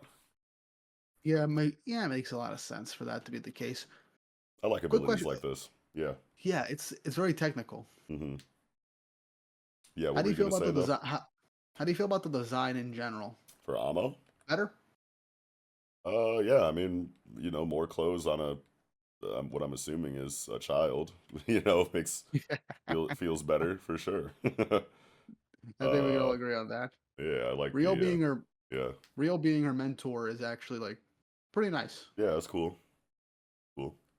I love the designs in Gachiakuta, man. Like the clothes are like so baggy and ruffly and cool and Hmm. um like this like little house on the prairie style like dress that she's got or whatever with the cleaner jacket cloak situation kind of like over it, but it's like not as much of a jacket as it is just like God, how do you even describe like maybe it is a jacket and we just haven't seen the back or whatever, but it seems like it's like kind of like more like a God, I do not have like fashion like fabric terms down like that, but it seems like it's just like extensions of just like drapey like cloth over the arms, like like kind of accenting the dress a little bit more than it is like an overcoat, like it normally is with like a Folo or an engine or something like Yeah. that, or a Corvus or whatever. Just it's just cool. It's a great design. Hmm. I'm Great curious to see clothes. how. I'm curious to see how almost training is gonna go, because based on her ability, she doesn't. She's not like the super combative type. So I wonder how Rio's gonna teach her how to like handle herself, and if she ever gets put into an actual fighting situation. I kind of want to see like at least bits and pieces of that training. Yeah, it definitely seems like more of a support role, but I mean, Hey, um, supporters that can fight is also a good thing. yeah, I don't know like how she like does in like hand-to-hand combat, for example, or like, how she's going to like actually deal damage or if she even needs to, but I mean, this is like an area of effect that seems to like be indiscriminate of enemy or ally. So it's like how does this work when she's like fighting with, teammates or whatever? If it puts you in this kind of like chill, serene state of mind where, you're thinking about like what you want to protect and it kind of like takes like you know, takes malicious intent away or, removes bloodlust from somebody or something like that. Like, isn't that detrimental to allies that are in the heat of combat or whatever? Or is it like a buff for allies and like a debuff for enemies? Does it like pick and choose in that kind of way? I don't know. Like, I just am excited to see her like in combat and how that will kind of like work in the field, I guess. Yeah, me too. That's definitely gonna make things a lot more interesting Hmm. when in that regard. Yeah, maybe But there's like an effective range for it, and like the fight starts with them like throwing ammo into the battlefield and just like having her like pop her cooldown and like hit the AoE like with any enemies around, and then they like remove her. Like the allies are like outside of that effective range or something like that. Then they like kind of like remove her, put her in the back line, and then the allies rush in to do damage or something. I don't know. yeah, a thing that I would actually kind of like is that her ability like makes trash beasts docile. I would love it if that was the case. Like she Hmm. cancels out like their innate horrendous and toxic smell, Mm. and like the air helps purify it a bit with Oh, her ability, that's really thus cool. making them more docile and easier for the cleaners to like take them down and find the core to destroy. That makes a lot of sense. I I like would love that. that. And she says that her like ability is still like unrefined or like imperfect or whatever. So like Yeah, maybe like the sharpening of makes that, sense. will include like her ability to kind of like um bottleneck it or something like that, or just make it like more precise. Make her able to like focus it on like a specific person instead of like this big area of effect range or whatever. Yeah, but but there's definitely a lot to really consider when it comes to Amo's ability in general. Now that she's like going to be in actual combat. Yeah, maybe she can make you Uh, like feel like any specific emotion too through the scent because it says Amo wants to join the cleaners to make it stronger by experiencing happiness and fear and all other kinds of scents and feelings. So maybe yeah, like, at base, the scent that she produces has like the effect that we have seen so far, but then after training, she can produce a scent that like, is um it triggers like a certain like emotion that like how like snipers like chew on like ginseng root to like help them like focus or whatever. Like maybe she has like all kinds of like different like emotional based like buffs and debuffs, like sense for very allies cool. and sense for enemies that like have different emotional effects or whatever. Yeah, yeah, that's a really cool way to go about things. There's a Hmm. lot we can really speculate on when it comes to Amo's ability in general. Now, when we really get into it, Yeah, for sure. A lot to but be implied from just this one line of dialogue here on page 4 when she's talking about yeah, her ability and like other kinds of sense that she wants to experience or whatever. But hmm yeah, so Semiyu is talking to Engine. She's like, "Hey, don't worry. I looked over her and I didn't see any hostility." So it's like I yeah. wonder how that relates to like Tamsi, for example. So like, does Semiyu have to like sit you down and like specifically like focus her, her ability on you to like notice any kind of like ill intentions or whatever, or is it something that she can just like notice by looking at you like in I passing? Like if Tamsi's in the room right now and she like looks at him, would she be able to like see like what the fuck he's got going on, or does she have to like specifically concentrate and use her ability on him to see something like that? In which case, it's like, okay, maybe when he first joined, he wasn't on fuck shit, and she like scanned him and then just hasn't scanned him since. I got a theory. Yeah. I think, like, you know how Tamsi kind of like muddled his identity from Amo's memory, right? What if he? Oh. What if? Apparently, if I remember correctly, which I might not be, but what if the muddled memory thing was just because Tamsi was just doing this in a rush, and what if he used that Watchmen series book to just mess with being identified right off the bat from her glasses, Jinky? Yeah, because I'm wondering, like, when it comes to like the Amo stuff, I guess I had attributed it just to like the sheer level of like trauma and like the intensity of all of that torture and shit that was affecting her mind and preventing her from remembering Tamsi, and it wasn't like directly related to any kind of like ability of Tamsi himself. No, it was stated he did that with like that Watchmen series book to wipe his Oh, identity from her memory. interesting. Yeah, dude, the Gachiakuta reread's gonna slap. I did not know that. That's really interesting then. Okay. So Yeah, then if I don't that's know. the case with I Amo, then don't. that can definitely be the case with Semiyu because she even says like, don't worry about it. Like my eyes are never wrong. And it's like, oh, okay, well, I would love it if it just messes with her like it's a passing thing where like maybe she passively scans the members of the cleaners in case anything's wrong with them or whatever, or something messes with them. But what if Tamsi used that book to mess with her head, that it just automatically like makes her like think the opposite whenever it's around him? Like if it shows his malice or his dark intentions, maybe her, despite her violation of just saying, "Oh, this is bad news," the altering in her brain makes it so that she thinks the opposite in regards to Tamsi. Like she sees the opposite or something like that. yeah, yeah, I would like That'd that. be that'd be some real mental fuckery on Tamsi's part, Yeah, it would make a lot of sense too. Because which only like, makes me, yeah. yeah. Oh, sorry. Go on. Oh, I was just gonna say it just makes a lot of sense for Tamsi because he's like a very competent, shisty villain. Like he's literally on fuck shit surrounded by enemies that he has convinced are, his allies or whatever. Like he's like in a very like bad spot if he slips up or makes any kind of a mistake. Like if his fuck shit is, figured out by anybody, then he's suddenly surrounded by a bunch of powerful enemies.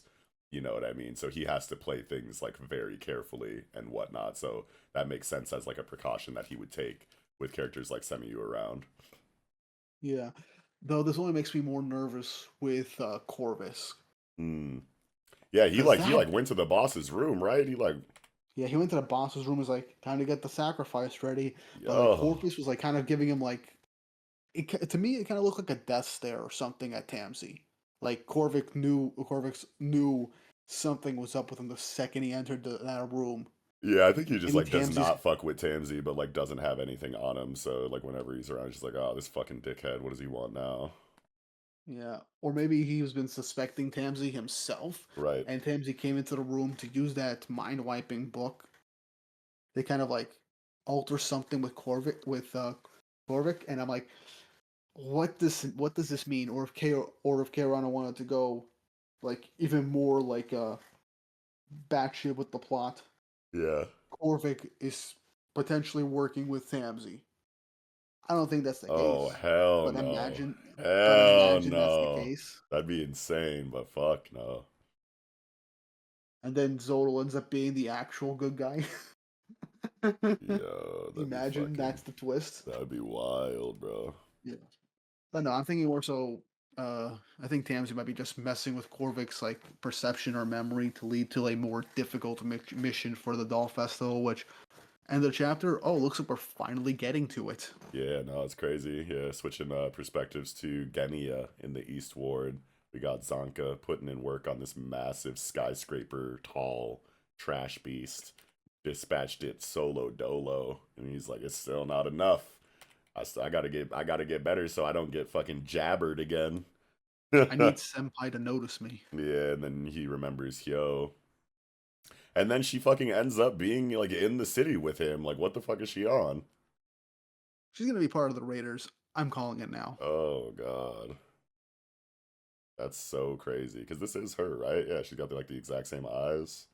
I think so. Definitely got to be. You don't characters don't just be having eyes like that. Yeah.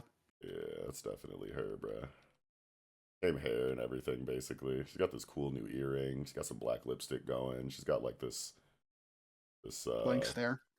well, just like in like the design that we can see, she's got these like black gloves. She's got like this interesting top with like these black like feathers like around the neck, but it's like a tank top. I need them to zoom out and reveal the rest of this character design because I'm loving how she looks in this last panel. Oh wait, we do see it. Okay, she's behind this sign.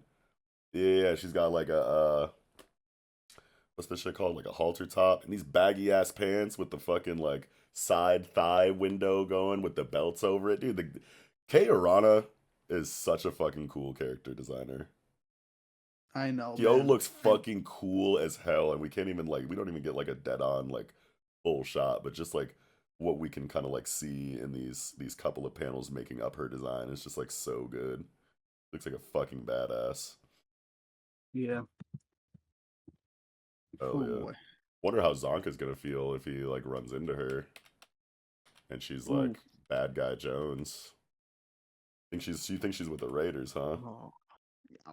I think so because it seems like she's going to the Doll Festival, and it would definitely give like more credence for Zonka. I mean, look, I know he already has like a grudge and a score to settle with Jabber, Mm-hmm. but if she's part of the Raiders, oh, to any degree, that will only make things more interesting. That'll make things more personal, I think. Yeah. Mm. Her dialogue here is like a job, another job, something to stimulate the hippocampus. I need a job. It's like, what's going on with her? Why does she need like hippocampus stimulation? Because pretty sure the hippocampus is like for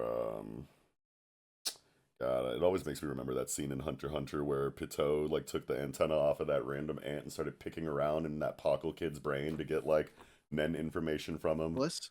Yeah, she like the hippocampus is for new memories, cerebral cortex is for older memories. But I think there's more to the hippocampus. I think it's like there's shit like related to like um I can just like Google it actually. Yeah, I don't get uh paid enough to know about science. uh No biology. do. Learning memory and emotions. Part of the limbic Ooh. system. What if Memory, she has amnesia? smells, autonomic behaviors. The hippocampus's main job is to convert short-term memories into long-term ones by organizing, storing, and retrieving them. It also helps with spatial and verbal memory. Interesting. Vulnerability. The hippocampus is vulnerable to damage from various stimuli, including oxygen starvation, encephalitis, and medial temporal lobe epilepsy. Damn. It's Mm. also one of the first areas of the brain to be affected by Alzheimer's disease and other forms of dementia. Well, goddamn. Yeah, I wonder what wonder what's going on with her then in that regard. Hmm. I don't know. Hmm. What she got going on, man? I don't know, but yeah, Doll Ah, Festival arc, baby. Let's get into that. yeah, Can't I wait. can't wait. I cannot wait. Yeah, I hope they've done a because good without job we're getting setting built up up for for it. this. Yeah, there's like some good hype for it now because of how long it's. I think they first mentioned it like before the information broker stuff, even. So it's been in the back of our minds for a while. I love when arcs are like kind of played up like that, lingering in the back, like waiting to get to. It like always makes them feel that much more like epic when we finally get there. Yeah. Yeah. Do you have anything else for Gachiakuta? Just The anime's coming out this July. Let's Trailer go. looks awesome. Bone seems like they're putting in their A game. Watch it when it comes out. Get Yes. people to check out Gachiakuta. Pick up the manga because Keirana's art is freaking phenomenal. Hell yeah.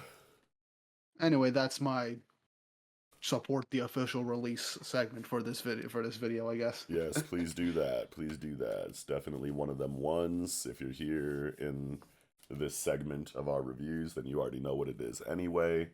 But yeah, shout it from the rooftops. Tell everyone about Gachiakuta. Unfortunately, that guy already found the series and is talking about it, so I'm not excited for what that means for the future of the fandom, but we're just going to play it by one day at a time and see what happens with that. But excited nonetheless. Mm-hmm. That's going to do it for Gachiakuta Chapter 130, Preparation. All right, moving into Ranger Reject, Chapter 171, Collapse, after a brief hiatus. I think it's been like 2 or 3 weeks since we've had a Ranger chapter to talk about, so excited for the return. Ranger's one of those ones though that like really desperately needs a reread from me, like, especially without like Yato here, or Traffy, obviously, the two bigger Ranger Reject fans that are on the team or whatever. It's like I just feel fucking useless when it comes to review and analysis of this series without them sometimes. Yeah, me too. Yeah, fuck, dude, and especially like between needing to reread the series and like how long it be like in between chapters that we get, it's just like holy shit, I feel like I just do not remember enough about this series sometimes. But either way, Mm-hmm. we finished this kind of Shinya duality, personality, flashback storytelling.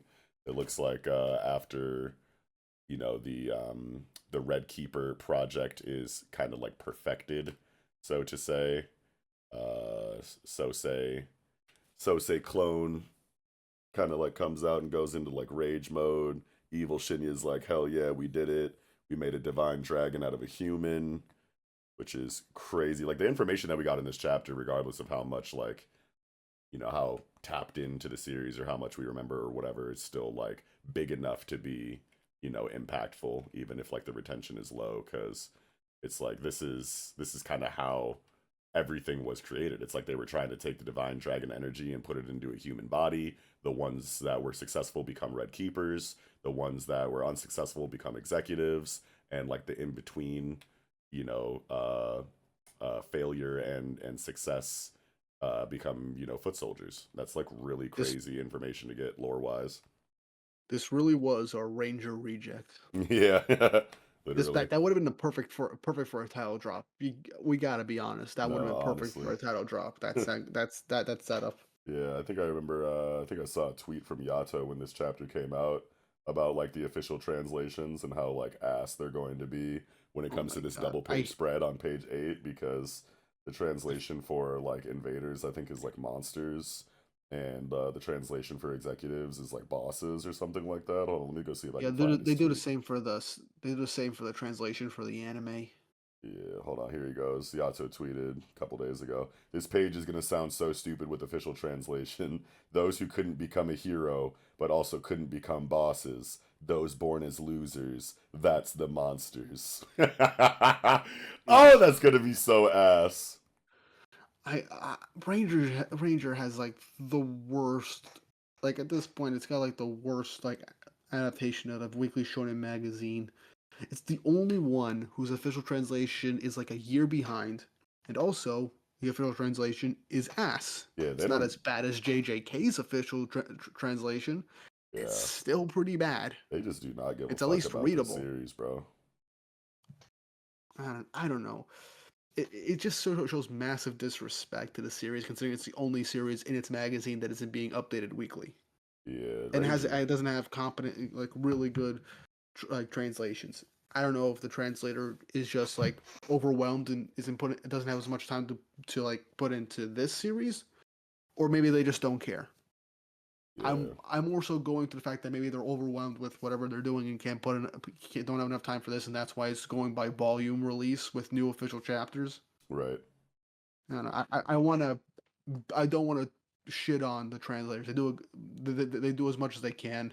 They try and work shit out. I know a lot of translators like have pride in their work. I'm just I'm just hoping the best case scenario is just the fact that they're just overwhelmed with a lot of this stuff and they're on a tight schedule, and Ranger is just the one that's suffering from it. Right. Ranger's been getting the shit end of the stick, like pretty much like its whole Yeah. run in one way or another. So Yeah. I just hope that the anime with this new season just doesn't cut and accelerate things to the point where it's incomprehensible for a lot of people. I'm actually surprised, but also a little glad that people actually did enjoy season one of Ranger. Right. Yeah, but like, there's also a good number of people that just didn't understand what was going on and thought the plot was all over the place. So hopefully Yeah. season two fixes that. I hope. Yeah, fingers crossed. Yeah. But anyway, back to the chapter. Yeah, for sure. Yeah, so we come out of the little pocket dimension space that they were having this flashback in.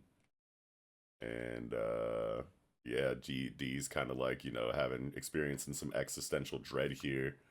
Like, god damn, like it's like we're the leftovers from the scraps. It's like, yeah, like you weren't you were destined to become a red keeper, but that didn't work, and you didn't even become an executive in the failed, divine dragon human process. So you just kind of like ended up being this like weird reject life form.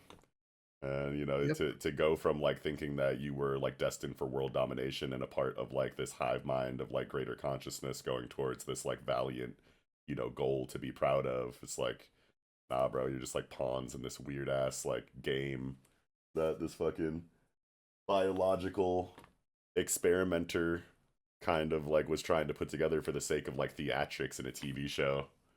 And like, yeah, your life never really meant anything that you originally thought that it did. Like that's got to be like a huge hit to the psyche, Yeah. man. Yeah. Though I do think that message from Hibiki will probably resonate with D as he thinks on it more.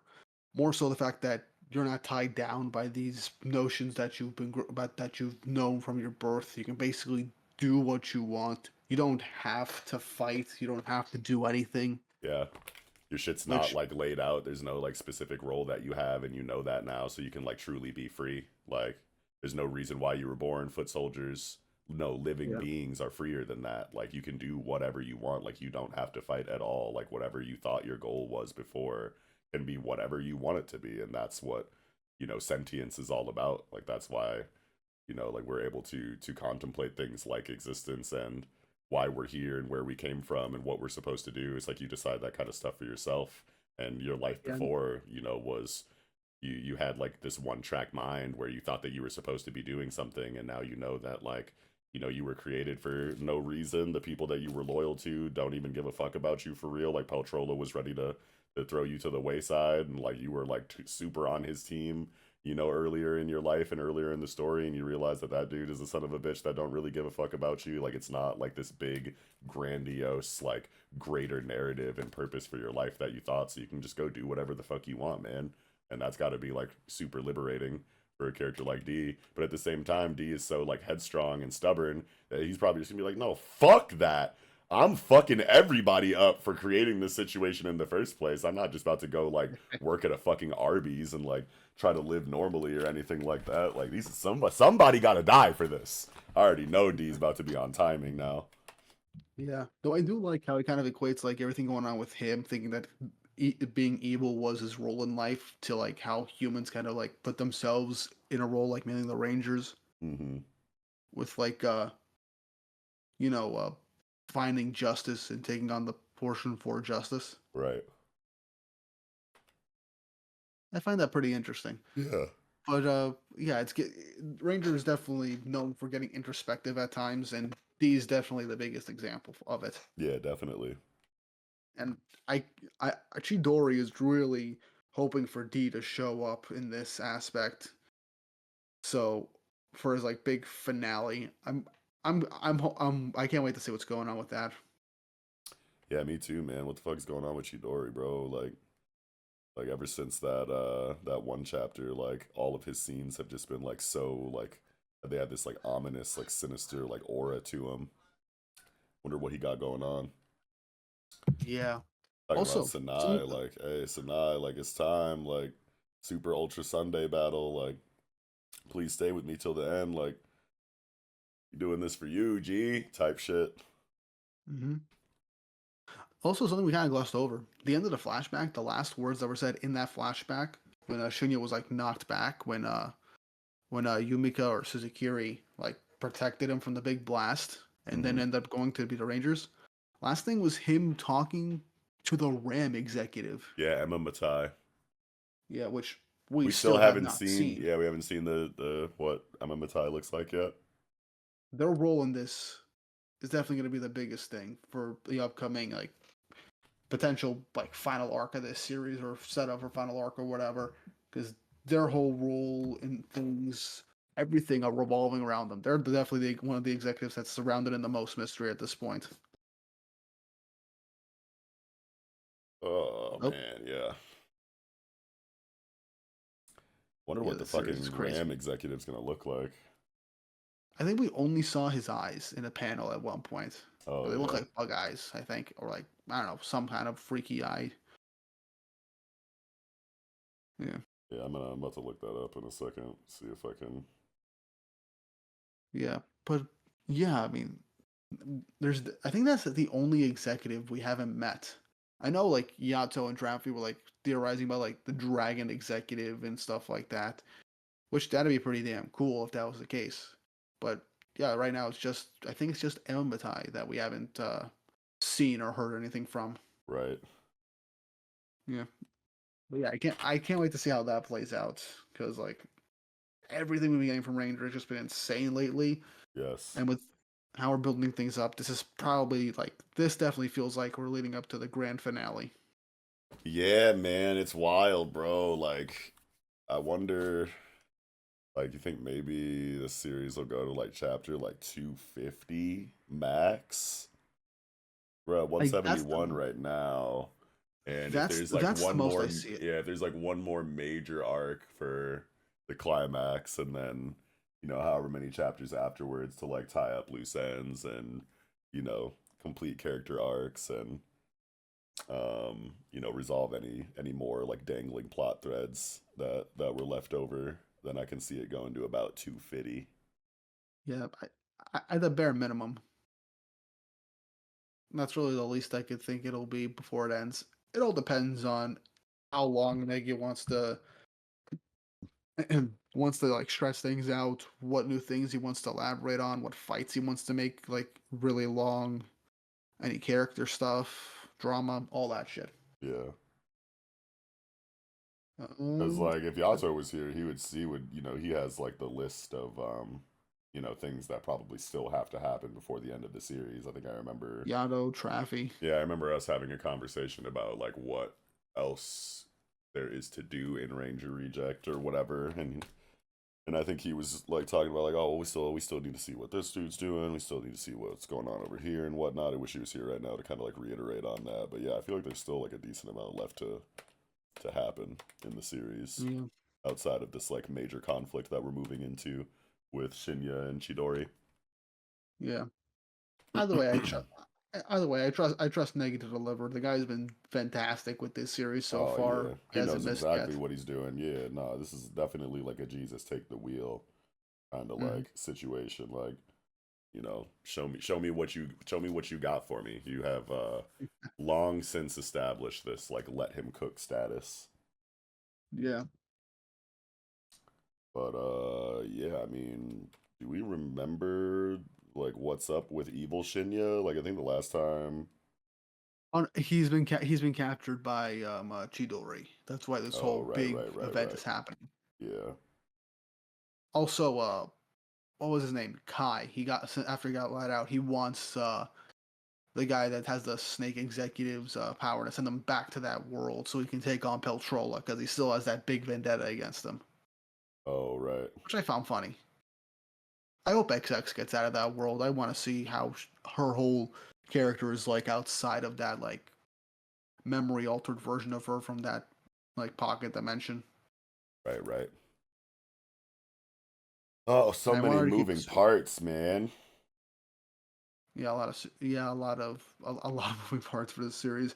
This is literally like if I were to equate it to any other series that's already finished, I would equate it to Attack on Titan with how many like plot revelations, rereads you got to do to actually like understand things even better, find out all of the past foreshadowings and setup for all that shit. Right.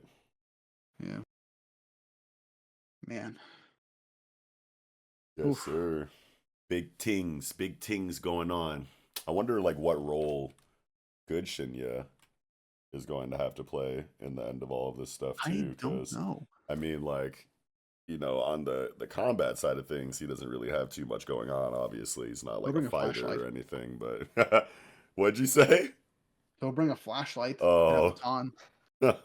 yeah. I mean, he could just use like standard fucking ranger gear, I guess. But like, I Mm. feel like I feel like his role is definitely going to be more on the less on the combat side of things and more on the Strategic? yeah, on the strategic side of things. Like he's gonna get in somewhere using his appearance to.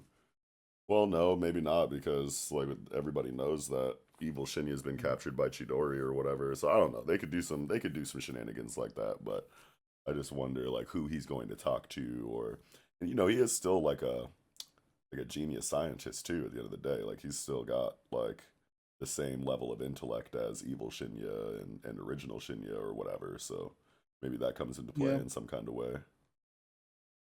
It's still a lot to really consider at this point, but Right. hey, I'm all here for it. Yes, sir. But yeah, I don't know. I think I'm all squeezed out when it comes to Ranger. I'm sure if Yato was here, this segment would probably have gone for 25 minutes at least. But I Yeah. got Nathan. Now that's why All I right. said what I needed to say. Okay. Okay. Well, that's gonna do it for Ranger Reject Chapter 171. Collapse. All right. Moving into the weekly Shonen Jump section of the review, we're gonna start off with Ichi the Witch, Chapter 26, or Chapter 26, the 26th Hunt, Lord Bakugami. How we feeling about this chapter, Weaverton? Well, we didn't waste any time. Yeah, Well, at least we got this nice little backstory of like how this magic essentially became the guardian deity of this town, how they basically created like a cult-like religion around it, hmm, and how they're super protected just because it ate the bad feelings and dreams seemingly of it. So I can see why these people, after all the negativity, just got absorbed by this magic, putting them in like a more of a state of like happiness and bliss to yeah, an extent. But yeah. Do you I think that this is like a?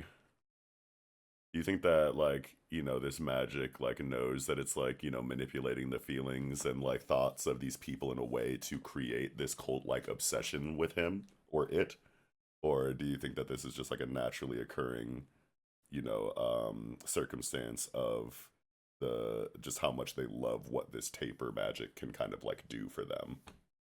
I think it knows because end of the last chapter it shows that it was like inside its head, like its true form. It was waiting to do something with this town for the world hater magic. So it's very possible that they're just doing this to like make shit easier for themselves. Wait, what are you talking about? Wait a minute, what?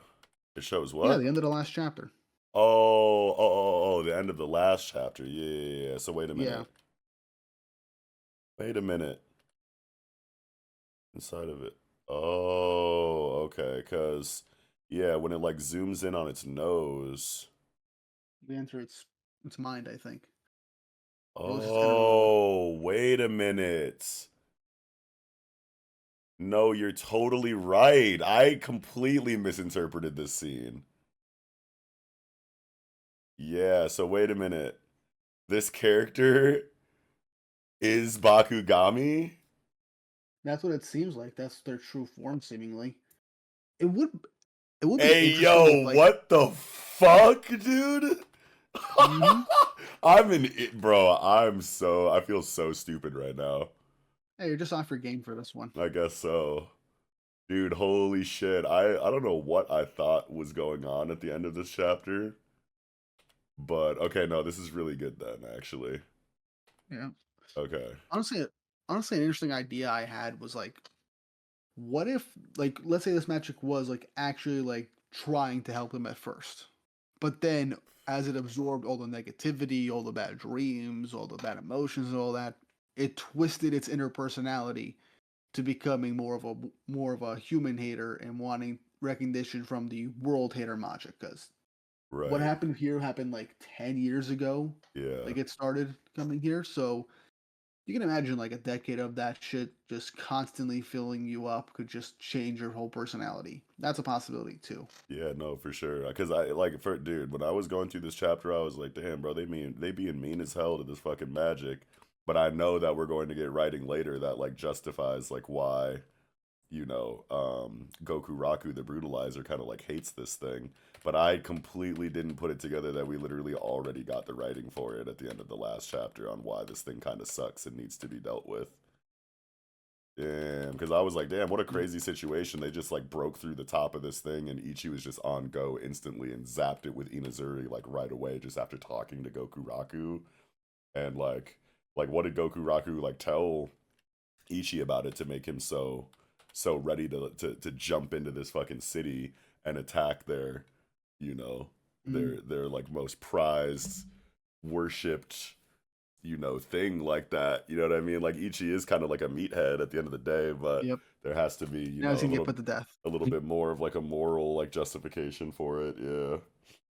Yeah, I have a feeling that even if they solve this problem, they'll be like, it's gonna screw up the relationship with the rest of the towns and maybe their whole association or whatever the heck. Because, like they stated in this chapter, they got it appraised from the witches at first when it first showed up, which I think was 10 years ago around that time, Yeah. or 7 years ago or whatever. And they were like, okay, perfect. We don't need it appraised ever again, which is what makes my theory of it just growing more and more evil over time due to absorbing all the nightmares and negative emotions from the town from the townsfolk, and the fact that it hasn't been appraised by witches since it was first brought in. It feels like it clicks more, Right. and but I wonder why they're like so like against having it appraised over and over again. It's definitely the call like mentality, like okay, it's already deemed perfect and fine. We don't need it to happen again. Yeah, All we that don't want you shit. to reveal any kind of like imperfections that would kind of like destabilize the foundation that we've kind of like built off of this. Like our entire like culture and society kind of like revolves around this thing and our idea that it's this perfect like God being, and we don't want you Mantonel witches coming in here sniffing around and revealing any imperfections because we're making a lot of money off of this thing. Like everything's We're all Gucci, like happy. go away, we're all happy, we don't need you here, and it's like to be that level of like devoted on like a toxic like in a toxic like culty kind of way. It's just like, man, wouldn't you want to know if this thing was on fuck shit or like a danger in any kind of way? And it's just like, Yeah. no, like ignorance is bliss, like, and we're greedy, so let's just keep getting this money and keep acting like everything is cool. And that I feel like is saying a lot about like how Yeah. society kind of functions in some parts of the world. Yeah, very true, very true. I do find it interesting that the princess seemed weird when she was being told about like doing her prayers and that the magic will be pleased. She's like, yeah, truly, like as if she was hesitating or wasn't fully sure. There's always a possibility maybe she found out that this thing isn't, Uh, as good as people think, Yeah, exactly. That's what I was thinking but too. she Like can't say anything. she was the one that found it, you know what I mean? And she was a little ass girl at the time, but she's probably spent like maybe more time with this thing than anyone else has, and probably, has eventually. I think this dude with the ponytail knows what's up too. Maybe. Or maybe Yeah. he's just like being manipulated fully. Yeah, maybe. But yeah, there's a lot to think about. I like the fact that this town is literally just a giant cult around this one magic from like 10 years ago that made them feel all happy and all that stuff, like Yeah. cured their depression. I mean, it makes sense for, people to develop like, a cult style worship for something like this, you know what I mean? Like I can Oh definitely yeah, see like 100%. yeah, if you drop this thing like in America, you know what I mean? Like we're gonna be on the same kind of shit. Like I mean, if we can develop a cult like obsession for like some fucking weirdo billionaire dickhead, the way that we kind of like have over here in the States, then something that like literally takes all of your doubts and fears and anxieties away and brings your economy to, a state of flourishing and thriving that has everybody like, fed and has their pockets lined, then like of course, yeah, it makes so much sense that they would want to protect this kind of situation with their lives. Yeah. I mean, oh man, that is a lot. That is something to really to think about when it comes to that. But what else? What else? what you said earlier about like what Rakuga was like telling Ichi. I'm also curious as to what happened between him and that magic and how it convinced Ichi to just like, okay, we're going in guns blazing Right. and all that. Yeah, So there's that. he really must have sold the vision to Ichi in like a major way. I can't wait to get that flashback, Me to too. that point and get that writing because it's like, man, like if all it kind of like does externally, like to outsiders so far has just been like, you hug it and suddenly you feel great. You know what I mean? It's like Yeah. this like internal, you know, character representation of Bakugami, with the John Lennon sunglasses and the ponytail and the and the fucking jacket or whatever inside of this headspace or whatever. Probably came out and fucked with Goku Raku in like a crazy ass way, but it's like how? Like what else can it do besides, produce good vibes to whoever touches it? I'm like really interested in that. Hmm. Maybe Yeah.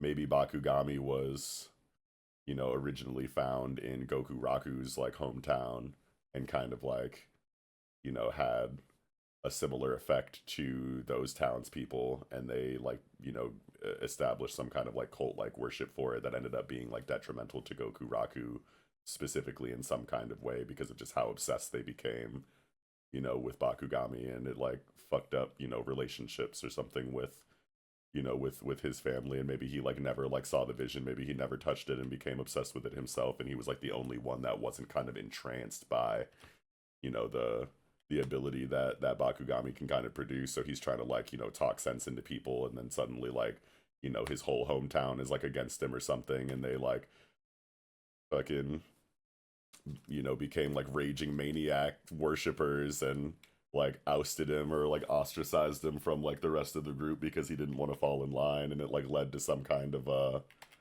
you know rebellion or something, maybe like him and like some kind of like team of people that weren't obsessed with Bakugami like tried to go up against the people that were to kind of like snap them out of it, and it started like some kind of like civil war or something in his hometown where half of the people like would die to protect Bakugami, and the other half were like trying to get them to like see like what was really going on, and like created this like civil unrest that fucked his town up or some shit.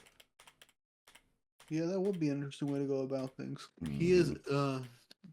ooh, Akugami is interesting to think about because that Mm-hmm. thing just gets bigger and bigger. It's definitely just been absorbing the life and magic from everybody in the town it's in. Yeah. I'm curious. I am curious to see if the magic's gonna wake up next chapter because of the hit, and he convinced the other villagers to like I don't know put Ichi to death or some shit. Yeah, I'm curious to see how the they scars is about to gonna hit. keep zapping it. You about to throw a couple Yeah, different kinds of magics at her.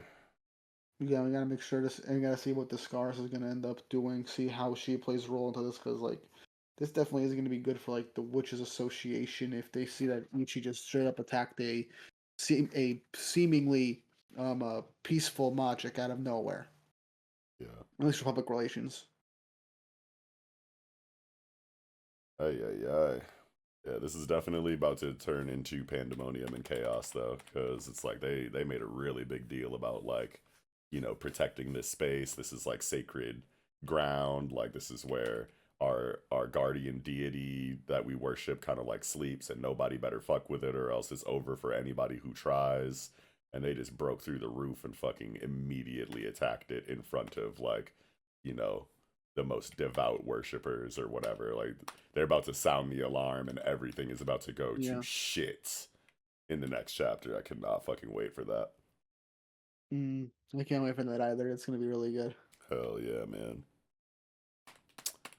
I don't know if I have anything else for Ichi this week though. I I don't think yeah, I think I'm good for now too. All right, well, that is going to do it for Ichi the Witch, chapter 26, the 26th Hunt, Lord Bakugami.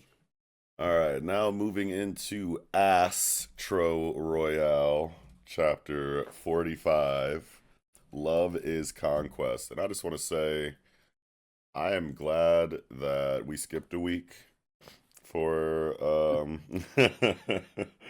of reviews because like if we had to talk about like last chapter for a whole segment, Uh, it would have been there wouldn't have been a single positive thing said the entire that segment was from me. disappointing.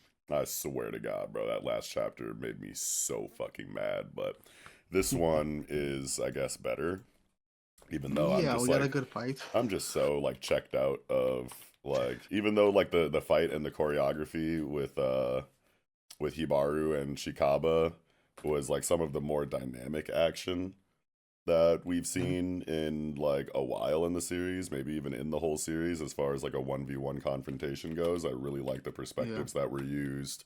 Shikaba's fighting style is really cool.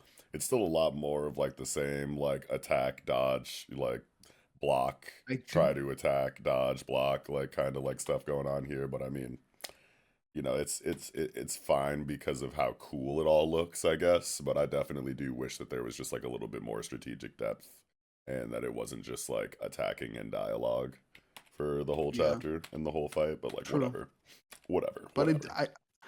I do like I do like the aspect of the visual storytelling of how Shikaba keeps twisting and moving around, but their ability kind of is being used to like illustrate moments of their life as they're just talking to Hibaru while he's kind of beating the crap out of them. Yes, that was really And cool. That was so well that stuff I done. really I like. think that that's like some of the coolest shit that ASStro Royale's done in a while, and probably the whole run. I think that this is like a really Yeah, cool use of the but abilities, even though I think that the writing is still like kind of like on the it's nose and like wonky. and bare bones. Yeah, it's just like Yeah, very it doesn't. yeah. It it really feels look, this fight, the actual like visually the fight, the panel work, the choreography, and how we did the visual storytelling and Shikaba's ability, all good. Ken Wakui blocked in for that aspect of it. Mm-hmm. But like the story behind this, and not just this fight, but the entire arc is you. We've been saying this almost practically every single like chapter ever since this tournament arc started. It just doesn't feel like he's. I don't know. It doesn't feel like he's like fully locked in for this segment of the story. Yeah. Like at least with the previous arc, the majority of it was good, primarily due to like the character building for Kimpa and the backstory and all that. Mm-hmm. And even though the finale was kind of lackluster, it was still an enjoyable arc for the most part. Yeah, I This definitely one, cared a lot more about like what was even though we had our issues with that arc and thought it was like kind of buns overall. Like we didn't know what real buns looked like in this series yeah, until we got to this tournament arc and like it's just kind of after the fact just like making me appreciate that previous arc a little bit more, which is fucking crazy. But I mean the saving grace like here like with this dialogue, even though I'm used to like, especially like in this contemporary like shonen battle shonen like landscape. I mean, like I feel like there's like a lot more said in like subtext when it comes to like introspective like character stuff like what we're getting here with like Chikaba. This stuff seems like very like on the nose and like mhm. straightforward and like bare bones or whatever, like more so than like I guess that I'm used to in like other series that are running at the same time. But the saving grace is that like it makes sense for Shikaba to be saying all of this stuff to Ibaru considering their history and their relationship. So it's Yeah, not like exactly. it's not like you know two strangers are talking and he's like, this is my life story and I'm sad and I just wanted a dad and I didn't get one, so I'm gonna take everything from everyone else, like type shit. Like it's like these guys have like a very significant history with each other from before the story started, so it makes sense for Yeah, Shikaba to be saying all of this stuff to Hibaru specifically. yeah, and I do also kind of like how like Shikawa views like his version of like loving something is just destroying and or stealing it from others, just because he doesn't feel like he has anything that's truly his own based on what was going on with this chapter. Yeah. I like that aspect. We it could definitely have been like a lot better, but it's definitely like it's good for what we're getting for this fight. And I do kind of like how like despite Hibaro fighting, he was knocked down to the ground. Fight's Hmm. definitely not over. Obviously, as I Right. hope not. but like I Something's like gonna how happen. Hibaru was struggling, Mm-hmm. Yeah, and he's definitely gonna Hibaru. have to pull out a lot. Hibaru be struggling though. Like a lot of his Yeah, fights are just like take the enemy attack until you land the punch. You know what I mean? So yeah, because like this is like his slipperiest opponent. Every time he's about to land the punch, oh, I turn into Shadow Shadow Feather Phoenix energy. thing. Yeah. Yeah, Shadow Peacock Yeah, it's kind of like feathers he's fighting shit to fucking reform. it reminds me of Marco from One Piece. Mm, White beard pirates, Marco, yeah. or Um Majin Buu. yeah, any kind of like elusive, slippery, you can't hit me, Mm, inviolability, character. yep. Gojo even type beat. Um but yeah, it's like I wonder how you even fight this nigga. Like, how do you even damage this Yeah. guy? Like, do you just like beat The him with only thing, words? Like, do you beat him uh, physically some kind of way? there's definitely gonna have to be some perspective shift. Though, it would be cool if Hibaro like manages as he like keeps fighting and taking all the hits, be able to figure out like the timing of when he'll reform and predict when he's where he's gonna hit him, like from his blind spots, like he's been doing seemingly. That's really the only way I could see Hibaro like actually winning this fight in a believable manner, Yeah, if there was like a unless he like window of Taka jutsus him. opportunity, yeah, I definitely like can and would not be surprised if it just comes down to words. Yeah. Um, but like I can definitely also see there being some kind of caveat to the ability where like I remember when Terasu was fighting that one guy who like had to like touch the top of his head before his ability activated and he had to like catch him like in that moment in order to take advantage of the situation and win the fight or whatever. I can definitely see that Yeah. being a caveat introduced here to where it's like, yeah, it seems like you can't be hit or touched, but maybe there's a small window of opportunity in between your shape shifting to where like you are whole and I can hit you before you shapeshift again or whatever. Yeah. But yeah, I feel like despite this arc being not great, not good for the most part, if anything, the ending could still be salvaged. There's an inkling of hope but from this chapter at the very least, I if don't got Deku like any really hope, my locks in. nigga. This shit is runny doo doo ass water, I'm bruh. Like optimistic. I can't be optimistic for this shit anymore, bro. We said like at the end of the last arc, they were like, this next arc really got to deliver. Otherwise, Yeah. like I'm just gonna be like so like checked out and like Mm, lose all hope for it ever becoming like good again. And true. like now we go from like that like very weak arc into this even weaker arc, so it's like even if it does start doing like really tight shit, like it's going to have to maintain a level of consistency with that for like a significant amount of time before I'm like back on board, honestly, Yeah, because that's I'm very dead ass true. ready to drop this shit. But Yeah, I mean, look, I'm still seeing like Shio just dropping in and just stealing the daybreak, or we get another like insane fight with him. yeah, Probably that's my thing. Like, that I could feel be like that'll cool, amp up the tension, but it's like when you're waiting for something to and then happen the rest of the that stuff is not like that great. honestly just feels like so obvious and like True. honestly like pretty standard, like that always happens in tournament arcs. So it's like if the one major thing you're waiting for is something that like obvious and cliche and like low-key lame, then like I don't know if that's really the positive that we think it is. And also True. like the other mystery that is keeping me tied to this book is like why dude poisoned Hibaru's dad and killed him or whatever. Yeah. I But I mean, think we know that now though, don't I think it's we? I think it's more so his grandfather that took him in. It's like Yeah, you're gonna be yeah, they said adopted as that. this guy's son. Do everything you possibly can Yeah. to take his spot, and that way we could lead the actual Yakuza Association from the very, very top. Yeah, so we literally know everything. Like there's no more like mystery, Yeah. like There intrigue could always that's keeping us like coming back to like wonder like like how certain questions are going to be answered. So there's literally just like nothing else to be excited for here, in my opinion. there is two things they could do. One, add a bit more about the parents, for this guy's parents after abandoning him, or did he die? I don't remember what happened with Shikaba's parents. We can do that, like tragic backstory in that aspect and how he ended like fully ended up with his grandfather.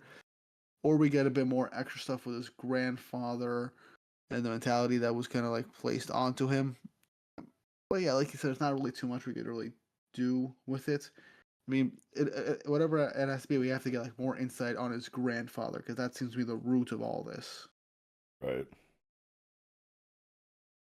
Hmm. But I mean, I just don't care. I mean, like, I guess I'll see, like what happens or whatever, but That's really all we could do at this point. Just right. gotta wait and see how this arc ends or whatever. Hopefully, it's at least an entertaining finale. Yeah. Yeah, I guess we'll see what happens there with that. Yeah. But I don't know. Do you have anything else for the chapter? I yeah no, I don't really have anything. Bro, they really There's skipped the Terasu and other Terasu like Godai fight, bro. Like, why did you even? Ugh. I Why guess he did they? wanted to just end the tournament arc sooner than he expected, and he's like, ah, Bro, I gotta fuck cut this something. nigga, bro. God I know. damn.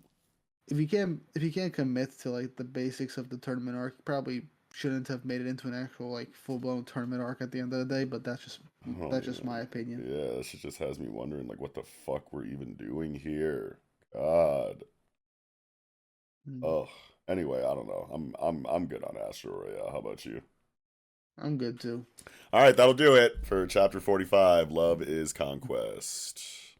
All right, moving into the final segment of the night, Kagurabachi, chapter 72, Future. This chapter was fucking awesome. A lot of Best chapter. yeah, a lot of great information that we got in this chapter. Why don't you go ahead and start us off, Weeb? Yeah. Ah man. So theories that all of us had about like the sword master, sword saint, whatever you want to call them, being like the absolute biggest monster on the planet. 1 billion% true. Yeah. Literally. Okay, so first off, the the new island that appeared with these magic rich people attacking, that was all true. Mm-hmm. That wasn't fabricated.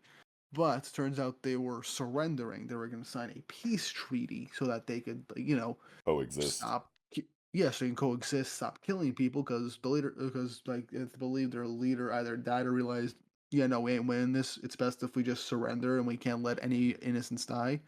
But before the treaty was passed, oh, look at that.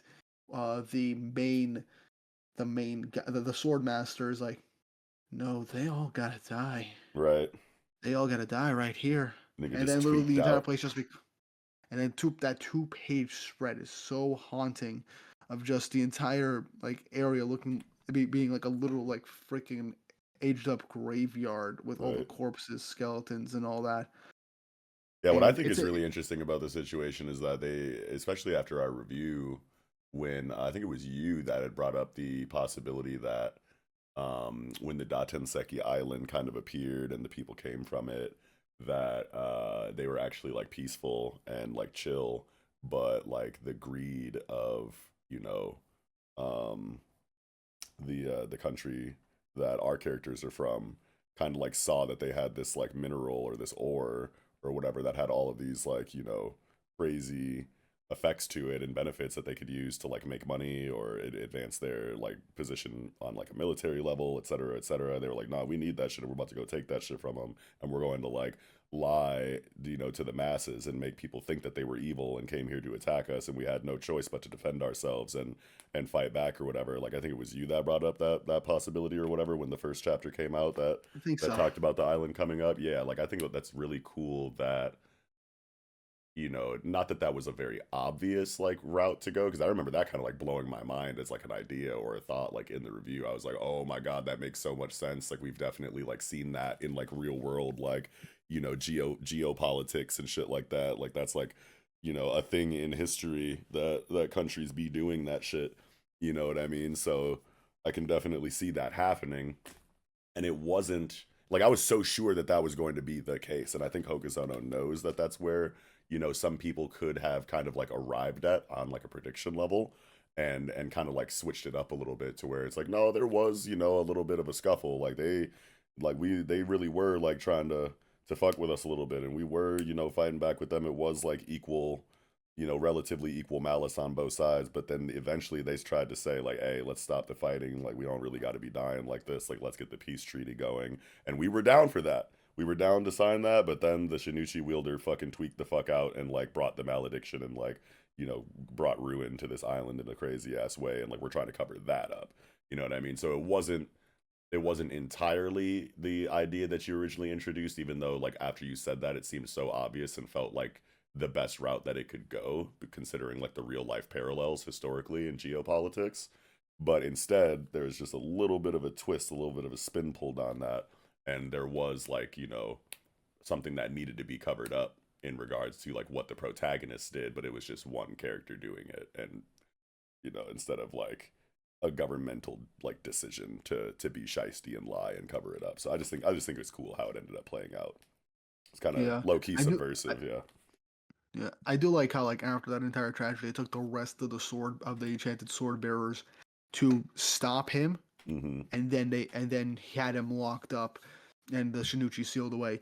And I think it's heavily implied that the reason the Shinichi like evolved to that degree was because of the sword bearers' personality and thirst for blood, potentially Hmm. like thirst for carnage. So that does seem to more or less confirm that the enchanted blades like grow and evolve and like have their baseline abilities formed from the person they're initially contracted with, which Right. I find that very fascinating. That's something we've been like thinking of for a while, and this chapter seems to potentially confirm that aspect. And I'm really really excited to see if that is the case. Yeah, it's crazy the way this spell works. Like, I'll just read the page. Like, the eternal contracts, these life and death spells are immensely sophisticated. It would have been extremely cumbersome to enact multiple spells at once. So, for that reason, Rokuhira used the Shinichi as its core and assigned it to the Sword Master, his most trusted ally. Like a master slave configuration, he linked them together to establish the contract. So, it's all one spell that has, like, 5 or 6 different, like, branches to it, instead of Yeah. like everyone getting their own individual spell, because it's like a very sophisticated and complicated situation in the first place. Oh You no, can't. Yeah. I think no, I interpreted it as the fact that as like a fail safe for the enchanted blades. Like if and like I think if like something bad happens with them or something, like if you destroy or the internal contract with like the Shinichi or the Shinichi itself, it'll like destroy the other enchanted blades, but also kill the users contracted to the blades Yeah, I think as that's like a fail safe. that's definitely like what it's saying, I think. Yeah, But that's I what I'm I just thinking of it. I just think it's cool how it's like one big spell that Oh yeah. everyone is linked to, instead of like individual spells, because then it creates like this like awkward situation to where, okay, the Shinichi wielder is the one that created this mess in the first place, but we can't just like do the obvious thing and murder that guy, because then everyone else will die because of the way that the contract is set up. Hmm.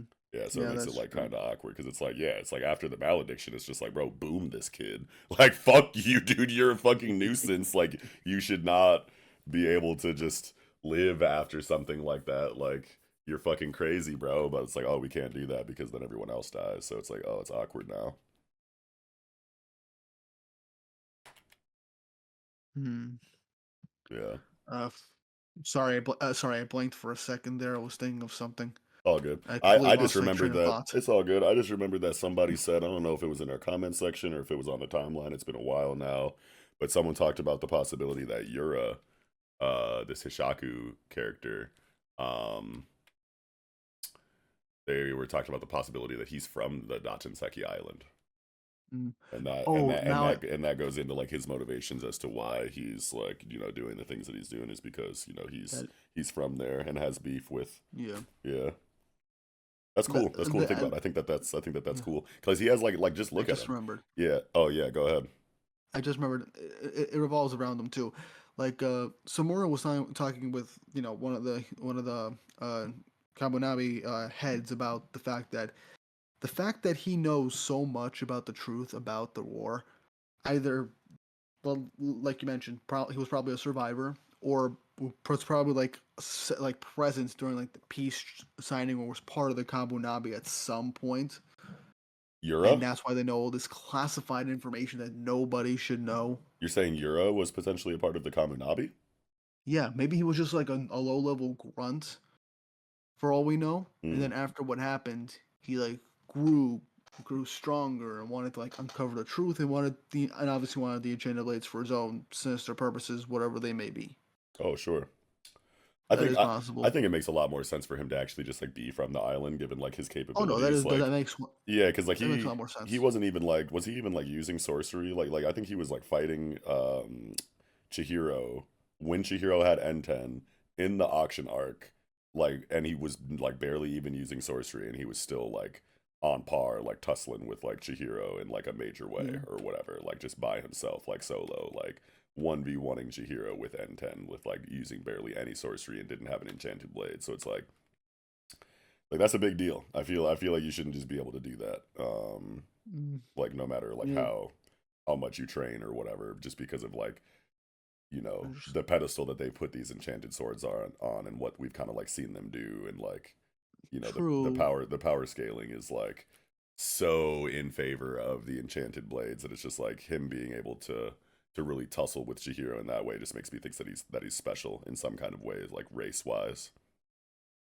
Yeah, that is true. Also, I kind of like how we got more of Samura being the best dad he could possibly be as a single father, and like Iori just mimicking him so much that she's like, we saw how she's able to fight with her eyes closed, like we saw in the present, how she developed that technique by copying Samura, and also the fact that she's just terrified of fighting when her eyes are open. Yeah, and it's so funny too because it's like we were speculating on like what kind of training Iori would have received from Samura and how much sense it would make for him to be like, okay, so I'm blind, so if you're going to learn how to fight with a sword, you might as well blindfold yourself, to kind of like bring yourself as close to me fighting as you possibly can for this training regimen. And it just like wasn't Samura's idea at all. It's just like what Iori decided to do, like on her own.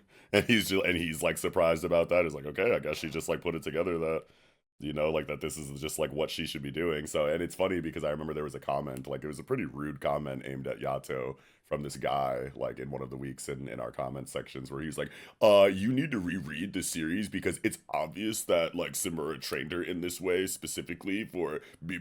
And it's like, okay, well, it actually wasn't exactly like that. So this was Iori's idea, not Samura's. So, but I mean, like Yeah, I just remember that comment. It was just funny, like thinking back on yeah, it. It's like, true. yeah, But like it wasn't obvious, bro. Anyway, yeah, but like the last thing we gotta mention, the prophecy of the upcoming disaster revolving around the Sword Master. yeah, I like how the comment was like, this does seem like a something that could very potentially happen.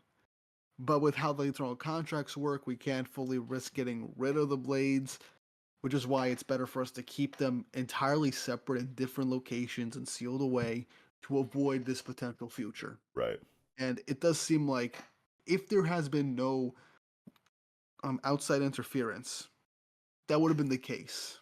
If the Ishaku hadn't done anything, having stolen the Shinuchi, having caused all this chaos, trying to take the enchanted blades and killing Rokuhira, we wouldn't be on the pathway to potentially this whole disaster with the Sword Master starting to happen, and maybe potentially even have that power of the Shinuchi corrupt somebody else and Mm, like cause even bigger disaster. right. But now it seems like we're really getting like why Samura is seemingly like teaming up with the Hishaku. It's not just for like the atonement of the sins of the past, It's also but to prevent the next malediction. exactly. Yeah. And I find that really cool and a nice Hell way to yeah. utilize the prophecy aspect that some stories tend to go for. Right. Yeah, just having there be like, another A layer of possibility. depth to Samura's motivations inside of like, like why he defected the way that he did and why he's, kind of like in this area of decision making. It's like, okay, yeah, you feel bad about like what happened back then, but like is that really enough to, want to go through with this plot? Like, okay, now it makes even more sense because it's like we don't want another malediction in our country. So, Yeah, best to nip it at the bud instead of having the potential still live on. And we all know he's also kind of doing this for his daughter's sake too, so she doesn't have to go through all this. right. Little does he know that she's currently fighting and chopping off arms and fingers of a bunch of sorcerers. Right. in a fight for her life, Yeah. which I find hilarious. Yeah. But but yeah, this chapter was great. I'm loving this Samura backstory. Yeah, He's it's not so even in good. he's not even in the arc, and it's making me love him even more. Yeah, like just getting a lot of these questions answered that we've had for like the whole series up until this point. It's just very satisfying payoff for the mysteries that Hokuzono originally set up, especially since like, it kind of like ties in to like real world geopolitics in the ways that we've kind of like already, talked about multiple times in these reviews or whatever. It just feels like Uh-huh. so relevant and just resonates like so much, especially, considering the parallels to things like Oppenheimer and shit like that that people have drawn to like Kagurabachi. Is just like this feels so good to get shit Mm. like this in Kagurabachi Yeah, right now. this series has been has been a year. Has it been a year with Kagurabachi now? I mean, we're in the 70s now, so it's like over a Oh yeah, we're year. going on 2 years. Yeah, we're going on 2 years, We're going on two year and a years of half. Kagurabachi, and ever since the second arc of the series, we've just been getting nonstop banger after banger, and I'm like, Okazono, Yeah. are you gonna keep this? If you're gonna keep this up, you're gonna give us diabetes with all this sweetness. Honestly, like the series, like even though I had my issues with it in the beginning, um, Everybody did. later storytelling, kind of, and I like went back through it again, from the beginning to the Rakuzaichi arc, and like just had like a newfound appreciation for the beginning that I thought was like weak. You know what I mean? So it's one of Mm. those ones that like I can tell like always knew what it was going to be and what it was trying to do, and like I just didn't see the vision at first. Like Yeah, there's I don't think there's like anything that it was doing wrong in the very beginning now that I've kind of like revisited it with this yeah, new but context. there is like a noticeable like jump in quality once what was his name, Choso, right? Sojo. No, Sojo. Yeah, like the moment he showed up, that was when this series like jumped from a pretty fun read that didn't seem like too deep and all that to Yeah. like, oh, we're really getting into some really interesting shit right now. Isn't that how it kind And of like always goes though? Like the first major yeah, antagonist is that's like how it kind of always like goes. the But like, there's always yardstick, like, yeah. yeah, that tends to be how it always goes. But like, Kagurabachi just, I think a part of it that made us a lot of people like a lot more critical of it was due to the instant memeability of this series. Like the second it was coming out. And that's why I'm so like mad at myself. It's because like I let like, Yeah. the community like influence my, Yeah. At initial the same opinion time, and like perception of the series. And like I felt this weird like desire to like not conform and to like pull away from the series because of how annoying like people were being about it on like a meme that level. So that was me too until I just decided, you know what, I'm gonna give it a read, and then I ended up enjoying it. But what was I gonna say? I do think like the meme, like with the meme getting so many people to talk about Kagurabachi, not only maybe Shonen Jump heard people talking about Kagurabachi, maybe they weren't fully on the pulse, but heard that this series being talked about a lot. And like maybe we'll give this series a decent shot. And then yeah. Hokuzono was hearing about it and was like, I'm gonna make this worth everyone's while. I'm gonna show you guys what I got stored for this series. I'm going all in. Yeah, I'm gonna him have some him fun with being this. him being able to surpass that like memification of the series in the beginning and just like produce a consistently high quality product that like kind of like took it out from that because it's like dude like especially like inside of like anime Twitter discussion spaces like something like that could completely fucking ruin like the vibe and perception and like the way Yeah. that people like see a series even if it does become good, but Yeah. it just became that good that it It just overturned the completely, meme. yeah, like overturned that. Like that in itself like is something to be so proud of and like needs to be studied. Like I don't know if I've ever seen a series do what Kagurabachi is doing in that regard. Yeah, I think Kagurabachi is one of a kind in this aspect, I believe. Yeah, it's just I'm just so happy for the series and Me too. so glad that it's here. Definitely like one of the best weekly series right now. 100%. Mm-hmm. Uh, anything else you got? Any more theories? Um, no, I think we got everything we needed. I love this fucking page 5. This the Shinichi wielder Oh face with my the god. black eyes So and It's nightmare fuel, man. Yeah, like the very scratchy like shading and like the blood splatter and like the evil eyes, Mm, dude. Like the fucking cross yeah, hatching and like the contrast and the stark blacks. Like everything is just so fucking good about that panel. yeah. I really want to go and buy the physical volumes for Kagurabachi when I get the chance, but I can't keep adding to my physical collection. It's I have very expensive. limited space. It's I already got, expensive and it's yeah, space, yeah. yeah. I barely have enough space for the Gachiakuta volumes I bought. I'm definitely about to start collecting Kagurabachi here pretty soon myself, so Oh yeah. it's one of them ones for sure. Hmm. But I think that is all I had. Yeah, you think you're good? Yeah, I'm good. All right, well, that is going to do it for Kagurabachi Chapter 72 Future. Okay, chapter of the week. We will go over our number one chapter for this week inside of our lineup. Weeb, why don't you start? Whoa, we got some good chapters this week. Damn, I Ranger was really good, but I'm gonna give it to Kagurabachi. A lot of stuff happened in Kagurabachi that I just got really excited for, so Yeah, I gotta give it it's to that. really hard not to say Kagurabachi this week. I mean, like, pretty much every chapter was good.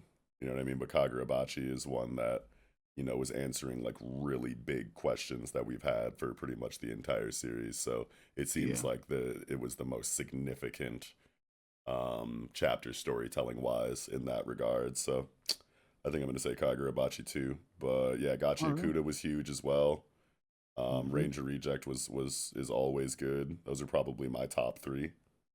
Yeah, Yeah, and even Centuria was like bussing, bro. Like for all the reasons that that I said or that we said during that review too. Like everything was kind of firing on all cylinders, but Kagurabachi is just at such an insane point in the storytelling that I feel like every chapter that we get is gonna be hard for the others to kind of compete with I what know. Kagurabachi is doing right He's been on now. Hokuzono's been on a generational run with this past year and a half to 2 years. Nah, honestly, but I mean, like Gachiakuta too, man. Like Gachiakuta is doing like very similar things, like narratively, Yeah, to Kagurabachi, but just this one in particular, we're kind of in like a downtime, like in between arc kind of period for Gachiakuta. So, um, yeah. yeah, but yeah, man, Kagurabachi wins this week from Nox and Weeb. All right, before we get out of here, we'll highlight some comments from the previous episode. Let's see what we got here. I really like this one from Pineapple 541 because we had a big conversation about the EI White Purity style in the last episode's Kagurabachi review, and we kind of made a big deal about like why it was necessary for the regripping to kind of occur in the EI White Purity style attack. You know what I mean? We were talking about like what the point of that adding that extra step to the attack could possibly be, like mechanically or like functionally or practically or whatever. If you want to go back to that review and refresh yourselves on that conversation, we talked about that for pretty much like the entire segment or whatever. But Pineapple 541 says with the regripping of the white Purity EI style, I think it has to do with the original grip. They make a point to say that this EI style uses a reverse grip, knuckles aligned with the back of the blade, while normal styles use a standard grip, knuckles aligned with the sharp part of the blade. The thing about reverse grip is that it is terrible for attacking, especially with longer weaponry like katanas. So you never want to attack with that grip. However, reverse grip is faster for drawing the weapon. And they even say that they were testing it with a plastic katana that they have, and it was consistently faster withdrawing than standard grip, though they are an amateur. With all of this put together, this is the sequence of events for a white purity EI style of attack. 1. Grab the sword with a reverse grip and draw the blade. This is the drawing stance. 2. Switch your grip to a standard grip as the blade leaves the scabbard. This is the attacking stance. 3. Slash the target and return the blade to the scabbard. Return to the drawing stance. So I like this comment. This is like the one that made it make the most sense to me. I basically said, so you're saying that the blade facing the wielder makes the drawing stage faster than if the blade was facing the enemy as it's drawn. That would be a good explanation for why the regripping stage is so important. Get the blade out of the sheath faster, then flip it for the attacking stage. That makes a lot of sense, actually. I wonder if that'll ever be confirmed in the writing. And then someone even like came and like replied after that and said white purity never switches to normal grip. It's reverse grip through and through. All that it's doing after you unsheath it is rotate the direction where the blade is facing. I thought that that was obvious with what the original commenter was saying. Mhm. I don't know. I don't know if that's like a semantic thing or something like that, but like that's definitely was my takeaway originally from the comments. I don't know. I don't know. Mm. I don't know what that comment is really adding there, but yeah, I just really like that comment because I'm like, bro, like they made a point to say that that shit is adding like extra steps like unnecessarily, and then you know the original like practitioner or whatever like sensei of the YEI purity style was like they could laugh all they want but they got cut in half, so haha. And it's like, no nigga, explain why that matters. Yeah, you But went on a whole tirade in the last episode about it. yeah, yeah, but I really like that Yeah. explanation. Let's see, what else do we got? Zark the Shark 94. Do you guys not read webtoons? Need to start? I'll give you one recommendation. Ordeal. We read webtoons, don't we? I mean, I do. I I don't, haven't. yeah. I have some on hold. I got Tower of God, Omniscient Reader's Viewpoint, Digimon Liberator. I got a couple on my like to read list that I have on hold for. I've had on hold for a bit. Oh yeah. No, I love webtoons. I don't know what kind of webtoons like Yato reads, but like I'm a pretty big webtoon fan. I want to say like I'm a really big fan of Gosu the Master. I've read like 200 and something chapters of Tower of God. I'm like somewhere in the Hell Train arc, the last I like Oh, left off it's with such a good that. arc. Yeah, I really liked the webtoon Helper. I really like the webtoon Castle, Skeleton Soldier, Soul Cartel. I'm a really big fan of Red Storm. Um, The Breaker Part 3 is a webtoon. I'm like obsessed with The Breaker. Yeah. No, like we fuck with webtoons over here. This is just a manga show. So, Yeah. and Ordeal, I've heard nothing but good things about that. I think I've read the first couple of chapters of that. Haven't been back to it I, yet, but Ordeal is tight. I, I plan to read Unordinary. I think I remember that one. I think I people hear it's said that. I pretty. think It's people like, said that shit was ass. Actually, I think I remember people saying that oh shit was really? I've been bombs. hearing good. I've heard on Unordinary has been pretty good. Hmm. So Okay. we'll see. Well, let me know. Yeah, if anybody wants a good webtoon recommendation though, besides Ordeal, Skeleton Soldier is fucking amazing. Go peep Skeleton Soldier if you haven't yet. Mhm. Um, let's see what else. We'll do one more here. Tumef, TUUMEF, 1799. I don't know how to pronounce that. Tumef, 1799. What up, bro? He says, or they say, I like that Denji is fully aware he's running a cycle. It'll be hilarious either way, but I hope he escapes. Asa is due to talk. As for Ichi, what a weird new friend. Thanks for the show. You're welcome, man. Thanks for watching. Happy to produce the content. Yeah, Denji's character is definitely going through some shit right now, but there does seem to be some like forward momentum in his thought process in the last couple of chapters, which is cool to see. Yeah. Um, And breaking out of a cycle of trauma and abuse is right. definitely not easy. No, definitely not. Definitely not. Excited to see At least where that goes. I do think like genuinely connecting with Asa is definitely going to help him heal, as long as Yoru doesn't interfere and screw everything up again and Yeah, like keep him seriously. from progressing. Because like the previous chapter, Denji and Asa, they were actually like having an actual heart to heart, Yeah, strange heart to heart, but they right, were having a heart to heart. right. Yeah, definitely excited to see where that goes. Oh, one more comment from Yato Plays. Sorry for chewing gum, guys. Holy hell, I didn't know it was that loud. I'm cringing while listening to myself. You and me both, brother. Stop chewing gum, dick. We're doing a fucking podcast, okay? Get it together. But All right, yeah, that'll do it for top comments. And yeah, might as well just go into the outro. Thanks for watching. Thanks for listening. If you made it to the end, we love you. You're the best. Make sure that you hit the like button, hit the subscribe button, hit the notification bell so you never miss another episode of Shonen Pulse. Follow us on all of our shit. Twitter at Panel Focus, Twitter at Final Equinox _ Twitter at The Greek Weeb. Go follow The Greek Weeb on his individual YouTube channel. You always got like Four Nights of the Apocalypse content, Galaxia's content. Since we took that off of the show and whatnot, go get your Galaxia shit over on Weeb's channel. Share this video to anyone that you think would be interested in what we have to say about these series. Toss it in some Facebook groups that are anime and manga related or whatever. Throw it in your group chats. We know you got those. Get people's eyes on this shit, man. We're trying to get to 1,000 subs.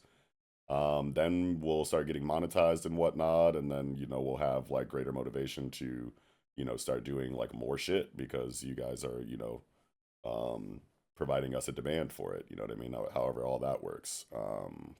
Also, like any podcast listeners that want to listen on like Apple Music or Spotify or Last FM or whatever the hell you use, we're not doing that until we get to 1,000 subs. So hit that fucking button and show it to other people who will also hit that fucking button. Okay? But big things coming. We got a couple other lines of content that we're thinking about opening up. We're gonna start doing live streams on Twitch. So if you want to go like subscribe to our Twitch channel, I think that's just at Panel Focus on Twitch. You can get that going right away. What else are we about to do? We're about to start bringing in like other content creators for like interviews and discussions on other manga related topics. So it's not just like current events discussions in these 9 series that we talk about all the time. We definitely want to start doing other shit. We got even more styles of content that are planned that are a secret right now and will be a surprise whenever those things are announced. So keep an eye on the Twitter, keep an eye on the community tab, go follow us everywhere. Like I said, that's going to do it for episode 21. Y'all have a great rest of your night. Goodbye.